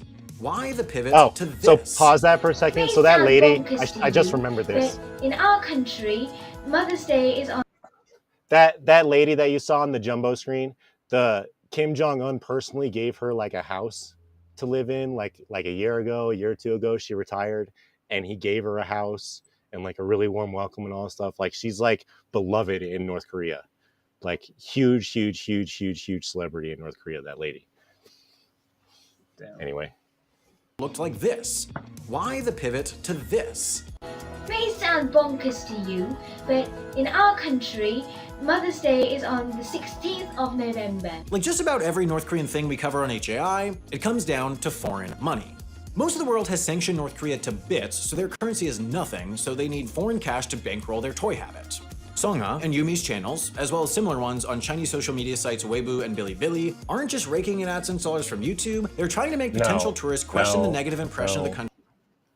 So it has nothing. You think 16,000 subscribers is fueling their fucking defense? Yeah, sure. It's like that's just like a totally stupid freaking I'd like comment. to see that kind of money. It's literally like it's like they get their money probably from China and Russia, but like the point here is that these TikTok channels are not to like fund anything within the DPRK. It's to kind of like what Hassan said in his video. I agree with him. It's to like try and make it a really small impact and chip away at the crazy NATO Western freaking propaganda that we get onslaughted with every day. Like just chip away at it, make like a tiny small impact on it. Like I think that's all really they can do. And I don't know, like, yeah, that's propaganda, but so what? From, well, the facts.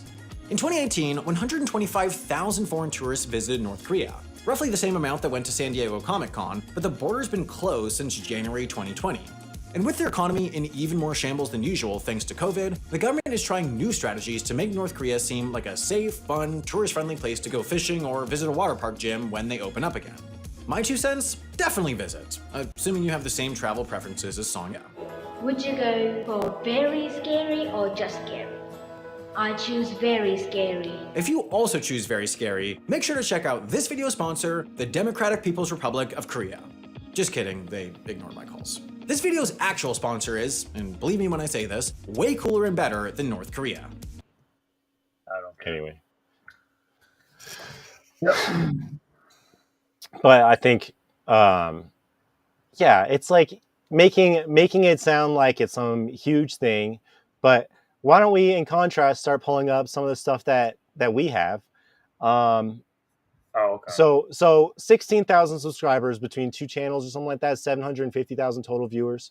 So meanwhile, like one of the big things, probably the biggest thing for what the US and Western countries do for the dissemination of propaganda against the DPRK is to trot out these quote unquote defectors. And so obviously it sounds like from our comments, a lot of people are familiar with Yeonmi Park. She talks a lot of crazy shit. So we're going to listen to some of her crazy shit and kind of contrast. Now, she gets invited, okay? Like she gets invited to these speaking tours. They're not free. She gets charged, like I think she makes like 14, 15K per freaking performance. So like she has a vested interest in pushing out these crazy freaking narratives. She's not doing this out of the kindness of her heart. Get executed because in North Korea, every classroom, every room have the portraits of dictators. Kim Il-sung, Kim Jong. Jesus Christ! This is like I forgot the name of that woman who like came like during the Iraq War. She was like talking about like. Oh, you're the young girl. Yeah. Yeah, that's the same idea. I forget her name. She was in the UN. She did that thing. Was that about the freaking babies? Yeah. Yeah, I remember that. In the middle of the night, the officers will kick your door and come and with a cloth and wipe the portrait. If there's a tiny bit dust gathered on that portrait, that's how you end up getting executed. Because your royalty was not good enough. What? And when you end up in a concentration camp, the first thing that you cannot do is why you are there.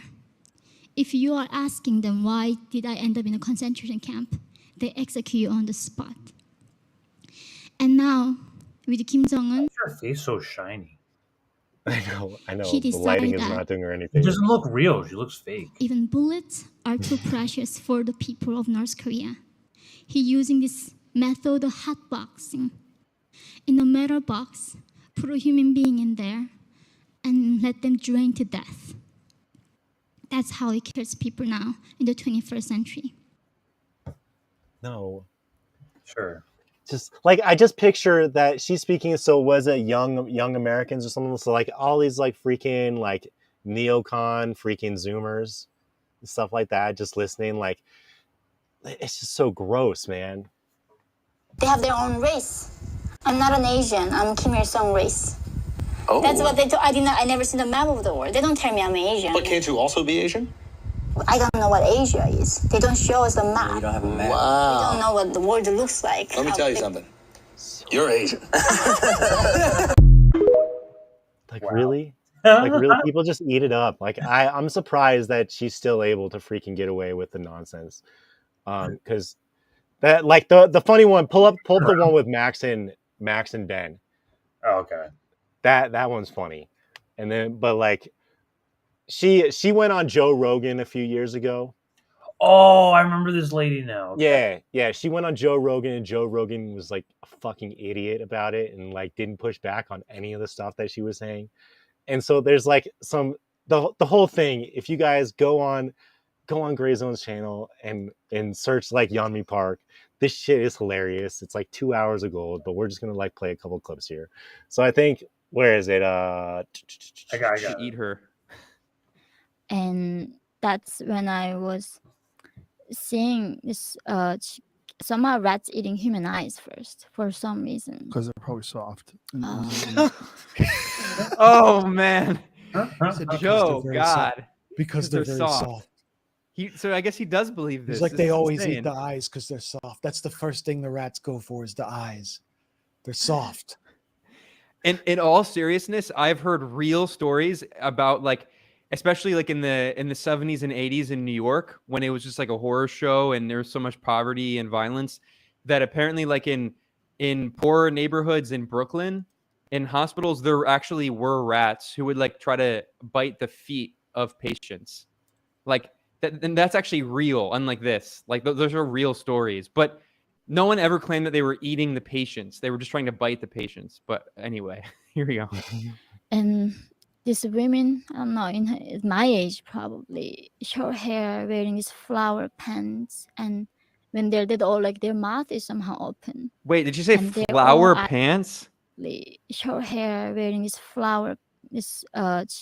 somehow rats eating human eyes first for some reason. Because they're probably soft.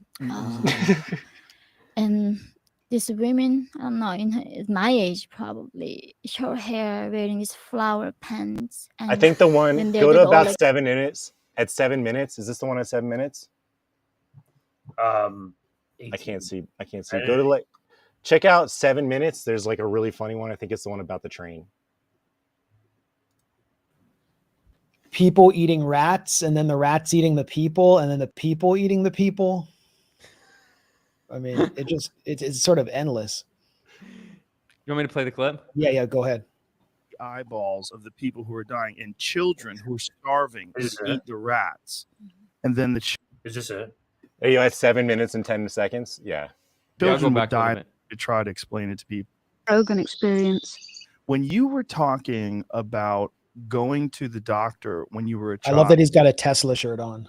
Oh God, this is one of the biggest very Ponzi disturbing schemes in story, modern but history. I want you to try to explain it to people how people were dying in these hospitals and rats would eat the eyeballs of the people who are dying, and children who are starving would eat the rats, and then the children would die and the rats would eat the children. Explain what this Wow.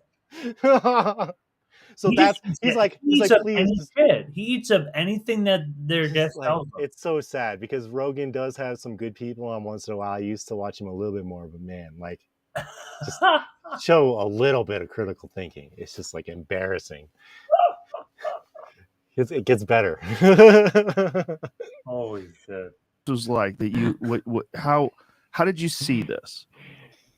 Well, I mean, seeing that the bodies on the streets like everyday thing. It was Where were the bodies? Like just laying around on the streets? also they are floating in the rivers. Oh my And god. also train stations somehow had a lot of dead bodies. Oh my god. I just had to stop it there.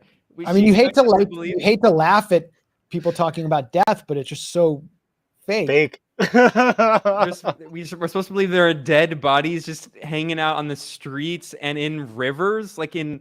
Oh my god, that is so. They just have it out. All right, I'll continue. They just have dead Because bodies. North Korea is very cold, and there's a train waiting area, and North Korea has one train go to one distance like once a month, and like here it would take like 1 hour to go to the other place. In North Korea, it take a month at least to go. Oh my god. Honestly, look, I'm not pretending like North Korea is a paradise, but I guarantee you the trains are faster and better run and more effective in North Korea than anywhere in the U.S. Well, people just ride around there on New York, fucking on boats on dead bodies. They float on dead bodies down the river because the train doesn't They make work. rafts. They take rope and just wrap up all the dead bodies as rafts. Guys, this entire and just video they is cool. paddle with like I recommend watching it sometime. babies being eaten by rats. I don't know if she's talking about if she's confusing it with a Takashi Miike film or if she really thinks we expect this to be real. But I'll keep going. Because there's no electricity, and sometimes people have to push the train. There's no electricity, so people. Why wouldn't they just? Why walk? would you push the train? Like, just get out and walk or ride a bicycle. Like, they have bicycles. Like, push the train. Great. Like, we can't get to work unless we push. How are you going to push a train through a tunnel anyway? This is the most fake shit. All right. Don't You feel have to sorry push for the her. She train. makes plenty of money. She makes tons of Yeah. money. Oh yeah. I'm just looking at the comments. Yeah, don't feel sorry. She's a grifter, and I'll show more in a minute here. But no, keep like you can keep listening to her, or we can go over if you're trying to save time. But like it gets Traveling even in North Korea is crazier. an unbelievably difficult thing within North Korea. So, I mean, anyway, so in train stations, that's when people die mostly. And in North Korea, the hardest thing as a child for me is that when my mom goes away to find food, like we don't have we don't have phones, we don't have letters. If I say goodbye to her, I don't know when I'm gonna see her again, or if I'm ever gonna see her again. There's no phones wait. in North Korea. There's no phones and there's no letters. Apparently, People- paper is prohibited. You can't write a letter to anyone. Totally absurd. You couldn't you write a letter and then put it on the train and then push the train back to the line? Yeah. Oh, that's why they have to push the train because they're full of letters. Because there's no phones, and they have to go take all the letters to burn them in a giant fire. There's the only phones they have are like connected on strings with styrofoam cups. Yeah, they're just like tin cans. After you eat the beans, you have to reuse them. I mean, I'm not one of these people who's like really anti Joe Rogan. Like, I don't think he's like the worst guy ever. I don't think he's also like a really great guy. I think he's got like he does good interviews and he does bad interviews, but he has good people on sometimes, like Abby Martin. He's done other stuff. Well, but yeah, I agree. The idea that like he's like some far right fascist is really dumb. I mean, he endorsed Bernie, but at the same time, like does he really believe this? Like he doesn't push back at all. It's just like, are you really that dumb, man? Like. How can you not be curious when she's saying this shit? It's bad. I think the reason that people like him is he doesn't push back on guests and he has compelling people on who just say whatever. They'll talk about aliens or anything, and people are sick of the culture of like the host jumping down the guest's throat if they say something out of the mainstream. But here you have someone Mehdi Hassan, where every interview is just an enhanced interrogation. Exactly. That's probably and no one can like grill him on his own awful politics, but here we like guys, this like I think it was Indy who said it earlier, like old school Ben and Max. I think this is like one of the best Gray Zone videos out there. It's just like hilarious evisceration of like a really popular propaganda tool that the US uses against the North Korea, and like it's just hilarious. So but to kind of go off, because I'm being really cynical and some people like I feel bad for like there's a whole business to being a defector. So there's like another video which I would also really recommend, calling loyal citizens of Pyongyang and Seoul. about 40 minutes long. But it kind of goes into a little bit of the history of like these defectors. They're not really like defectors. Sometimes they're like literally kidnapped. Sometimes there's coercion, but they're brought over to South Korea and then they're sent to a re-education camp for 6 months to get all the North Korea, indoctrination out of their head and filled up with capitalist propaganda. And then they essentially become like South Korean citizens, and they possibly become either spies or assets for the South Korean security state. So it literally becomes their job, and they get paid, they get paid by the state to disseminate this propaganda and basically be spokespeople for anti-North Korean rhetoric. So I guess with this, I mean, yeah, at minute 30, that's a good place to start. We don't see in the media. I first talked to attorney Chang Kyung-uk, who has extensive experience dealing with South Korean intelligence and North Korean defectors. 저는 이제 민변에 2000년도에 가입한 이후로 Ever since I registered under Lawyers for a Democratic Society in 2000, 시국 사건이라 해서 I've been fighting federal cases charged under National Security Act and other similar laws. 여러 가지 이 집회 시위 과정에서 발생한 There are many people charged with a crime during protests and demonstrations. This is in South Korea. To understand South Korean politics, we must first understand the National Security Act. The National Security Act was first enacted in 1948 under the Rhee regime to legalize the oppression and killing of anyone who spoke out against the American occupation or the right-wing government it propped up. This law enabled the South Korean government to arrest anyone and everyone who spoke out against the government under the charge of being a communist. Today, this same law is used to suppress any truthful dialogues about North Korea and to red bait anyone or any organizations that are pro-reunification. Yeah, so those defectors aren't allowed to talk about, aren't allowed to shit on South Korea, and they have to espouse capitalist propaganda, or they literally go back to the re-education camps. So actually, there's a website, but like they literally go to camps to have their brains broken and end up work for the South Korean government. So it's not like they just like flee and everything's like miserable and they have to like struggle. Like they get everything handed to them. They get the speaking gigs, they get a stipend from the government, and they get toured around the world doing these freaking speaking gigs for neocons. Like it's like a really cozy gig, but you really have to kind of like hate yourself at the end of the day because you're really like betraying North Korea. Yeah. 예. 서울시 공무원이었던 탈북자 그 유우성 씨 사건을 하면서 유우성 씨를 간첩이라 한 사람이 바로 유우성의 여동생, 그 당시에 한국으로 오빠가 오히려 한국에서 같이 살기 위해서 이렇게 들어오라 해서 합동신문센터에 있는 국정원 직원에게 잘 부탁하는. So they do get part of defecting is they get South Korean citizenship, but they also have to go through the freaking re-education before they get it. And so like it's kind of it's not really a situation where they can like be like, no, I want to go back to North Korea. They're like, you're going to be a South Korean citizen and you're going to disseminate propaganda for us, or you're going to go back in the cell. And so like there's definitely a coercive element there. But yes, they do get South Korean citizenship. 여동생을 오히려 고문에 의해서 허위 자백을 받아서 오빠하고 같이 간첩 임무를 받았다, 이렇게 허위 자백을 한 사건에서 조사받으면서 그 선생님이 도와준다고, 오빠가 살게 하고 도와준다고 살게 해준다니까 난 그거 믿고 오빠 이따 잘 된다 하니까 오빠 이따 잘 되고 한국에서 같이 살 수 있고 오빠 도와주는 길이라니까 지금 힘들어도 이따 다 오빠 도와주는 길이. Yeah, I forgot about this video. It's came out a long time ago, but it's very illuminating.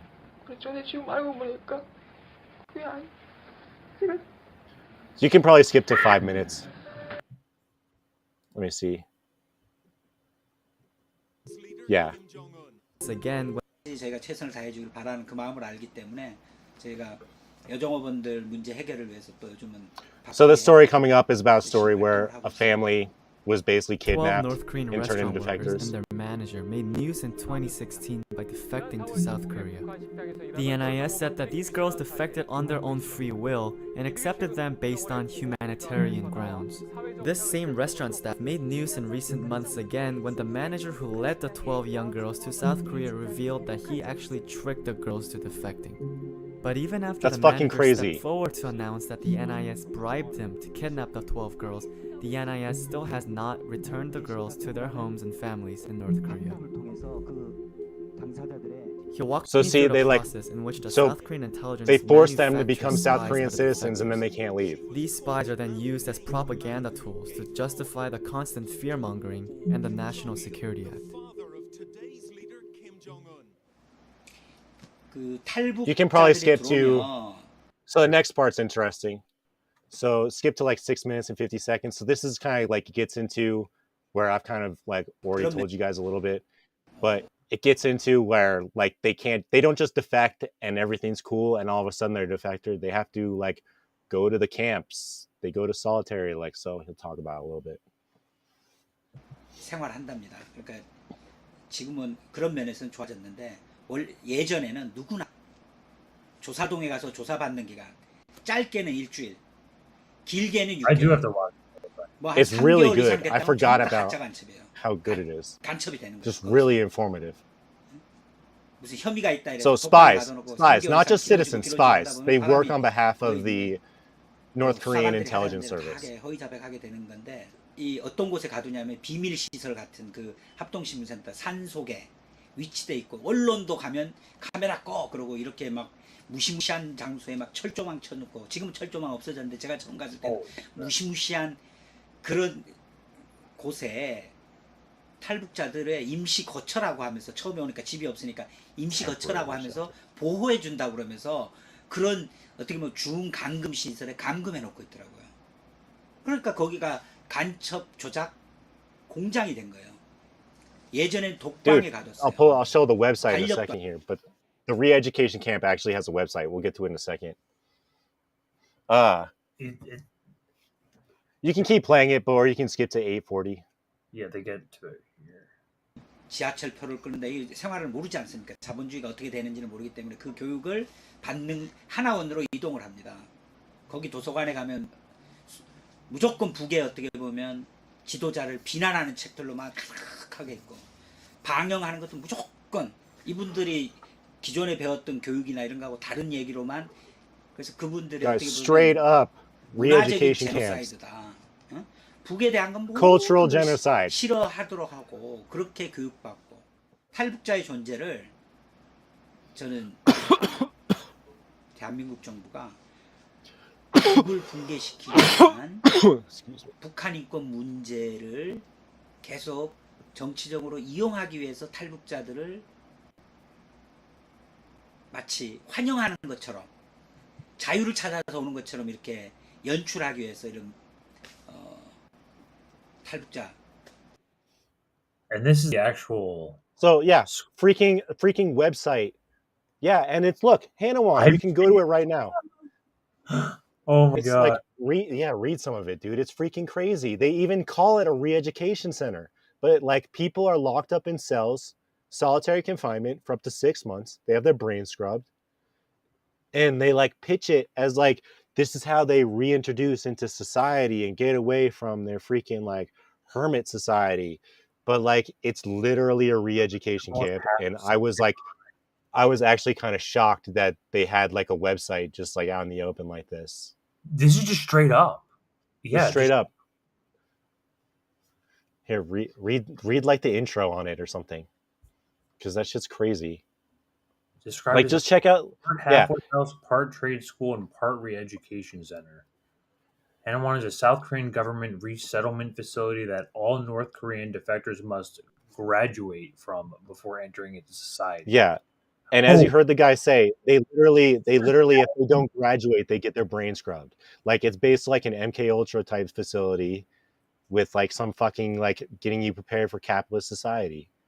But it's freaking wild. It's freaking wild. I was like pretty shocked that they have that website there, like just kind of out in the open, re-education. This is South Korea. So like, it's good to keep in mind. Like, I forgot this video is like super old, like, but I forgot that like it wasn't just defectors became defectors and all of a sudden they got this badge that said they were a defector and they had all their reasons. Like they have their brains scrubbed. They like are under coercion. Sometimes they're kidnapped. Like there's like this guy, they won't even let him go back to North Korea. They came to the South in different times, and they came for different reasons. 저는 평양 사람이고요. 69년도에 태어나서 지금 현재 국적 나이로 49살이고요. 북에는 아버지, 엄마, 남편, 딸 이렇게 제 가족이 있고요. 제가 여기 2002년도인가 그때 왔어요. 뭐 어전 한 15년 되지. 그래갖고 지금까지 여기서 그냥 살고 있어요. 북에서 와가지고 2011년도에 해외 여행을 나옵니다. 각 나라 사람들은 해외 여행을 나갈 때면 자기 나라 여권을 받아가지고 여행을 가는 거죠. 저도 조선민주주의 인민공화국 여권 받아가지고 중국에 해외 여행을 나가게 돼요. 중국에 저희 사촌 언니, 조선족으로 살고 있는 언니가 있어요. 그래서 해외 여행할 겸 언니네 집에 친척 방문도 할 겸 그래서 갔다가 전문 인신매매를 하는 브로커들이 있습니다. 이 사람한테 속아서 북의 여권을 빼앗기고 본의 아니게 남쪽으로 끌려오게 돼요. 2002년도에 왔고. Okay, so pause it for a second because I just figured something out. So basically what that lady was saying was that like South Korea sends their like national intelligence service to fucking China to recruit defectors, you know, because that's what I'm getting. Like she says it's a broker, but it sounds like another spy, right? It's probably multiple countries. Yeah, but China's like one of them because North Koreans can actually travel to China, guys. They can actually travel to China. Like their passport lets them go there. So like I think she said a broker. I'm sure there's like shady people who like work outside the intelligence and like try and recruit people. But it sounds like there is like a concerted effort for like the South Korean intelligence agency to like basically brokerage deals to freaking get them back and defect into South Korea. Crazy. She describes it here, right? 1248. Yeah. 남쪽에 오자마자 저는 Alright. 국정원 We 덕방에 같이 always skip that guy's story. That guy's really interesting though. This guy's story is interesting. 그런데 사람이란 게 대부분 뭐 여기 탈북자들이 온 사람들 중에서 뭐 배고파서 넘어온 사람들도 있고, 뭐 내 자신 같은 거는 뭐 그때 배고프다기보다도 물론 그때는 다 어려웠으니까 다 그런데 뭐 내가 그래서 생활을 잘 못하고 이러다 나니까 뭐 그쪽 주변에서 듣는 소리도 있고 해서 한번 중국이나 가보자, 돈이나 좀 벌어보자고 소리. 그리고 중국 쪽으로 넘어갔지. 아니 넘어갔다 보니까 그쪽에서 브로커들한테서 들으니까 뭐 여기서 한 2, 3년 벌면 큰 돈 벌 수 있다 해서 뭐 그러고 뭐 여권 만들어갖고 넘어온다 했지. 그래가지고 넘어온 거예요. 그러니까 지금까지 이렇게 있네. 그렇게 됐어요. 남쪽에 오자마자 저는 국정원 덕방에 갇히게 됩니다. 그래서 그 Solitary confinement. 나는 이 브로커한테 속아서 잘못한 사람이다. 난 내 고향에 가야 된다. 남쪽에서 살 이유가 없다 하고 계속 하소연하죠. 그러다가 덕방에 있으면서 한 달 동안을 제가 단식 투쟁을 합니다. 밥을 안 먹고 막 난 빨리 보내달라 하지만 끝내 이 사람들은 저를 보내주지 않아요. 보내주지 않고 한 3개월 정도 가다 놨다가 대한민국 국민으로 살겠다는 서약서 한 장만 써라. 너 이거 안 쓰면 죽을 때까지 여기서 나갈 수가 없다. 설사 내가 국정원에서 죽는다고 해도 그걸 알 수 있는 사람은 세상에 단 한 명도 없을 것이다. 이렇게 강박을 하고 협박을 Bro, it's crazy, right? Crazy. So glad I found this video. I had to go through my YouTube history to find it. 뭐 이런 민족 이런 게 별로 저한테 큰 의미가 없었어요. 별로 관심이 없었고요. 그때는 살아서 이 국정원에서 나갈 수만 있으면, 살아서 내 가족한테 다시 돌아갈 수만 있었으면 이게 제일 유일한 최고의 소원이었어요. 내 딸을 다시 살아서 안을 수만 있다면. 이렇기 때문에 석 달 만에 어쩔 수 없이 이 국정원이 강박하는 대로 대한민국 국민으로 살겠다는 서약서를 쓰게 됩니다. 이게 내 같은 상황이 좀 다르게 됐어요. 내 같은 거는 와서 사회생활하면서 바로 찍혀버렸다고. 왜 찍혀버리는가? 그땐 주변에 맨 그때는 뭐 그때 상황에서는 북이 뭐 당장 내일 모레 망한다 어찐다 뭐 이런 상황들이 막 되고 뭐 주변에는 맨 그냥 한마디로 말해서 내 심정 이야기하면 그때 주변에서 이 남쪽 상단에 내 주변에 있는 사람들은 나는 내 그냥 생각으로 내가 솔직하게 이야기하고 난 집단적으로 미쳤다고 생각했어요 그때 이 사람들이.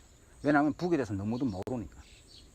예. 그러니까 어느 저 교회 무슨 뭐 거기서 무슨 뭐 한다고 해서 나갔어요. 좀 나오라고 해서 나가서 뭐 거기 무슨 뭐라 하니 그거 보고 뭐 이런 학습인지 뭐인지 한다고 뭐 그 성경 학습인지 한다고. Yeah, I would definitely recommend. 그러면 참가했는데 뭐 돌아가면 질문하더라고요. 누구를 제일 존경하는가? 난 당당히 김일성 장군을 내가 제일 존경한다고 했죠. 왜? 나는 중국에서도 몇 년 있었어요. 나는 내 다른 거는 몰라도 내 이 조선에 내 북에서 살면서 그 나라 지도자들에서 내가 정말 어떤 사람들인지 대한 것은 내가 확실하게 알거든. 중국에 있으면서 나는 중국에서 나오는 책들을 내가 조선 언어로 번역된 거 내가 많이 봤어요. 김일성 장군이라는 분이 어떤 분인가 내가 거기서 확실하게 알고 있었고. 당연히 그렇게 말할 수밖에. 나도 조선민족인데. 그런데 그걸 이놈들이 가서 그 경찰에다 꼬장한 거지. 그러니까 나는 여기서 Thought crime in South Korea. Wow. Freaking like 10 years ago. 내 같은 사람. 그러니까 여권 신청해서 여권. Never been able to get back to North Korea since. So that's probably a good place to like wrap up this this topic. But guys, like this video, like again, it's called Loyal Citizens of Pyongyang in Seoul. I actually like got that recommendation off like a random like Gray Zone video. I think they were doing like a live stream and mentioned it, and like it's like so informative. I really need to watch the whole thing through again. But it just you guys can see kind of like to demonstrate this psyop here. Yeah. So North Korea, yeah, just to kind of show you guys like oh, like why are we trying to suppress information and trying to like obliterate North Korea? Well, because they're like socialists and they just like built 10,000 homes in Pyongyang with a goal of 50,000. So like they're not selling these homes to people, they're giving them to them. So it's just important that you can't ever have like a good thing happening in a socialist country and expect the US not to like want to ruin your country. Oh no, can't have that. But yeah, definitely check out that video because I remember I like forgot about that stuff. And like I guarantee no one you know knows about really like the it. process of like those defectors in North Korea and how like corrupt it is and how like coercive it is. So it's really interesting. I'm glad we brought that. I had an excuse to bring that up again. And if like Hassan saw that, maybe have a better perspective than his like surface level takes that he has. It's like Twitch level, yeah. Well, I know exactly. He's just sitting there banning his entire audience. Oh, dude. But let's wrap it up with AI music for tonight. This just caught my attention because we've been kind of already been covering like the progress of AI and how technological developments have been making themselves here, especially with ChatGPT and our like Midjourney. But AI music is getting fucking crazy. Like it's becoming to a point where it's becoming controversial, and they're having artists are pissed. People like Drake are not happy about this. They're actively doing DCMA requests to take these kind of videos down. But just watch this. So are people already trying to monetize this? Are people already trying to do this? Yeah, people are already trying to throw this on Spotify and throw the. You might notice that I sound like Kanye West. No, Yeezy didn't record a voiceover for me for this video. I didn't learn how to do impressions. This is AI. So let me come back to my original voice for a second because this is crazy. Today on Metaverse, I posted AI Kanye covering popular songs. Here's an example of him singing Day and Night. Whoa, I toss and turn, I keep stressing my mind. So that's clearly crazy. And I started thinking, what are the implications of this for the music industry? Now all you have to do is record reference vocals and replace it with a trained model of any musician you like, which is exactly what I did. I found this Kanye style beat on YouTube. I wrote 8 bars and I'm gonna record them now, and then I'm gonna have AI Kanye replace me. I got a fantasy that's beautiful, that's dark and twisted, but I attacked the whole religion all because of my ignorance. What was I thinking? That was some bitch shit. I lost Adidas, but I'm still Yeezy. Back in the kitchen, man, I'm a genius. Boys in the hood, just like I'm easy. Kanye, Wheezy, Southside of Chicago, life ain't easy. All praise be to Lord Jesus. Donda, please rest easy. All right, let me cut it there. So let's hear those vocals I just recorded now with Kanye over them. I got a fantasy that's beautiful, that's dark and twisted, but I attacked the whole religion all because of my ignorance. What was I thinking? That was some bitch shit. I lost Adidas, but I'm still Yeezy. Back in the kitchen, man, I'm a genius. Boys in the hood, just like I'm easy. Kanye, Wheezy, Southside of Chicago, life ain't easy. All praise be to Lord Jesus. Donda, please rest easy. All right, let me cut it there. Yo, that new Yeezy track goes hard. Might win a Grammy for that one. I don't know. That's crazy, right? And keep in mind, this is the worst that AI will ever be. In just a few years, basically every popular musician will have multiple trained models of them. And also the UI, the front end of this, is all going to get a lot simpler, which is kind of what you're going to have like Luna, a by the way. Go check TikTok that out, the filter. Luna.ai. But things are going to move very, very fast over the next 2 years. You're going to be listening to songs by your favorite artists that are completely indistinguishable. You're not going to know whether it's them or not. And I'm just starting to think of all the good, all the bad that's going to come out of this. I want to hear your thoughts in the comments, so drop those below. Let me know what you think, and we'll catch you in the next video. Peace.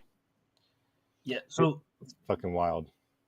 No, this is definitely gonna head over to the Supreme Court. There's a bunch of artists that are not cool with this. But let me I want to show you. Can't stop it though.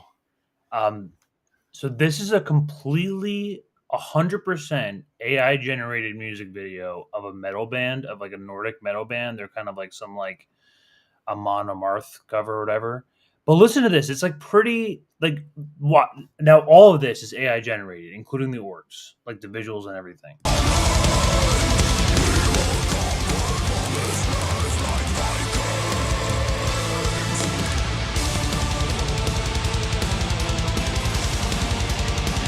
That's something you're going to hear like on like that could pass as a reasonable song. Like I wouldn't make So it's a totally made up song. But yeah, like 100% completely. I mean, granted, they got like different like artists to play. Like the reason Right. why this specifically is legal is because they got different like musicians and different like metal like artists and writers to come together and like produce. Like, Yeah, they made the tracks and they made the content for the reason to be used for this stuff. Right. Yeah. And I don't know. I mean, it's a little concerning. I mean, I want to know a little bit of your thoughts. I think there's like a difference between. Well, I didn't think about it until we were like watching again, but the first thing I thought was like, oh, so it's only a matter of time before like TikTok goes from just having like visual filters to having like audio filters. Where And it's straight up, like, you yeah, just push a button and you sound like whoever. So I mean, you can't get away from it. So like, what are they going to do about it? They're going to try and like, it reminds me a way of kind of like how they were trying to figure out Napster and all that stuff. Like they're going to throw somebody under the bus. That's what I wanted to bring up. It's like this reminds me a lot of Napster because the industry's already going straight for legal precedent and like trying to get it off the market as much as possible. And you saw how that affected Napster. All it did was just make it more popular. So yeah, like I don't know if that makes it the wrong thing to do. But like, how else do you handle this? Because you can't just have like Kanye copycats like running all over the place, just like making money off of so someone else's voice. I don't know. Like obviously you can't sell. You can't like you shouldn't be able. I don't think you should probably be able. But could you say that? Could you say that's fair use in any sense? I guess if it's but like DJs do that shit all the time. They freaking take freaking stems and they freaking make people's like music and they make remixes and stuff like that. Like I'm like so like it's interesting. Like I don't know if they're treating somebody's voice as like different than like any other instrument. I guess they kind of are because like you can take people's music and you can remix it and you can freaking throw it up on freaking different platforms as your own. But like what my concern isn't so much about like what we can do with that stuff. I don't want what I'm afraid is going to happen is somebody like Drake or somebody like some huge person, Taylor Swift or whatever, is going to set a precedent to like patent their voice. Yeah. So they're gonna patent their voice so that nobody else can make freaking content with their voice signature. Okay, this is me doing like some futurish stuff, but like what I kind of see happening, instead of it's like us being able to do whatever, like you're gonna have huge people who are going to like literally try and patent their voice, and then you're going to see them put out dog shit. They're just going to cover everything. They're going to freaking put out tons and tons and tons and tons and tons of albums with their own music on, with their own voice on it, that having never produced anything. So like you're going to have a situation where these like rock stars who are already making tons and tons and tons and tons and tons of money are going to be able to license their voice to be able to put out freaking covers of everything, or just like random shit. Like we said, they could just, and they'll just be able to make even more money without ever even having to go into the studio. Yeah, so Taylor Swift could like open up like a website, like make your own Taylor Swift song, or like make your own Taylor Swift cover, and like it'll just be like something like that. Like so that's like my concern for it, is like a cover of like Taylor Swift covering like Africa. It's like what I was saying in like our DMs earlier, where like I'm more concerned about how the capitalists are going to use the technology, because like as much as when I was a kid and thought like the days when we were going to have like AI and stuff was going to be amazing and help everybody, it's obviously not going to be the case, and it's only going to help a few people. So how are those few people going to benefit from something like this? So we're great. The precedent that's going to get set is people are going to start patenting their voices. It's going to be freaking lame. Well, I want to mention, so the reason why I wanted to bring this up is because there seems to already be some sort of legal precedent for this. So this is Milder versus Ford back in 2019. Basically, Bette Milder sang for a bunch of Ford commercials. She had a contract with them for a while. That contract ended, and then she terminated her work with them. And Ford ended up using some kind of like voice lookalike to copycat that was similar to her voice, but not exact. And she sued them for $400K and won. She got $400K out of Ford for that. So maybe it is. So she said that you guys are using somebody's voice that's too much is like mine. You can't do that. I want to cut, and she won. Yeah. So then we are fucked, because somebody is going to use. An individual's voice is not copyrightable. The court determined that the person's voice is distinctive and personal as their face. Additionally, the court reasoned that the human voice is also one of the most blatant ways of observing identity. I don't know. That's complicated. I see them as trying to make more money off of it. Unfortunately, that's really what that is what it is on its face. Like you imagine like an entire like people just like you have like a Spotify or you have your Pandora, and it's a channel of Taylor Swift's voice on everything, on your favorite like hip hop tracks, 9 hours, your favorite freaking but it's like just like AI. We've said before, AI is moving a lot faster than we think it's gonna think it is, and like way fast. There's gonna be the point. This stuff with the CBDC, the AI music, all of this is coming fast speed. You don't even know. No one even knows. So I think he's right when he was like, in a couple of years, like it's gonna be no problem. And I was like, oh yeah, that's why it's like you're gonna be able to real time it on like TikTok or something. Yeah, like it's gonna be easy. It's funny. Bad Cookie said something Taylor Swift's voice over my favorite porn sites, but wasn't there a thing like a few months ago of like some Twitch streamers that like had their faces put on the porn? Oh, didn't we? There was like that? Didn't we? Like the deep. That was the other deep fake thing. Yeah, we covered that a few months ago. Stuff. Yeah, like that's all coming. That's all here, folks. That's all here. And Yeah. That's crazy. yeah, I think that was all I had for today. I think that was a good 3-hour show. We It's a hit the good, mark just today. short of 3 hours. It's a good. It's short of 3 hours. It's like a movie. We basically just shot a movie. Yeah. The alternative angle movie. If you guys want to play back and watch, we're running this channel together with a couple folks. It's make sure you like and subscribe to this video. Yeah. Appreciate you guys joining us today. Yeah, you can find all your favorite creators here at Independent News Network, including us on Monday nights at 9:30. So join if you like. Support the channel any way you can. We appreciate you guys coming out. We're always, And again, like, subscribe, share. We appreciate you. yeah, of course, man. And always questioning narratives. Here for the news. Thanks, folks. Take care, everybody.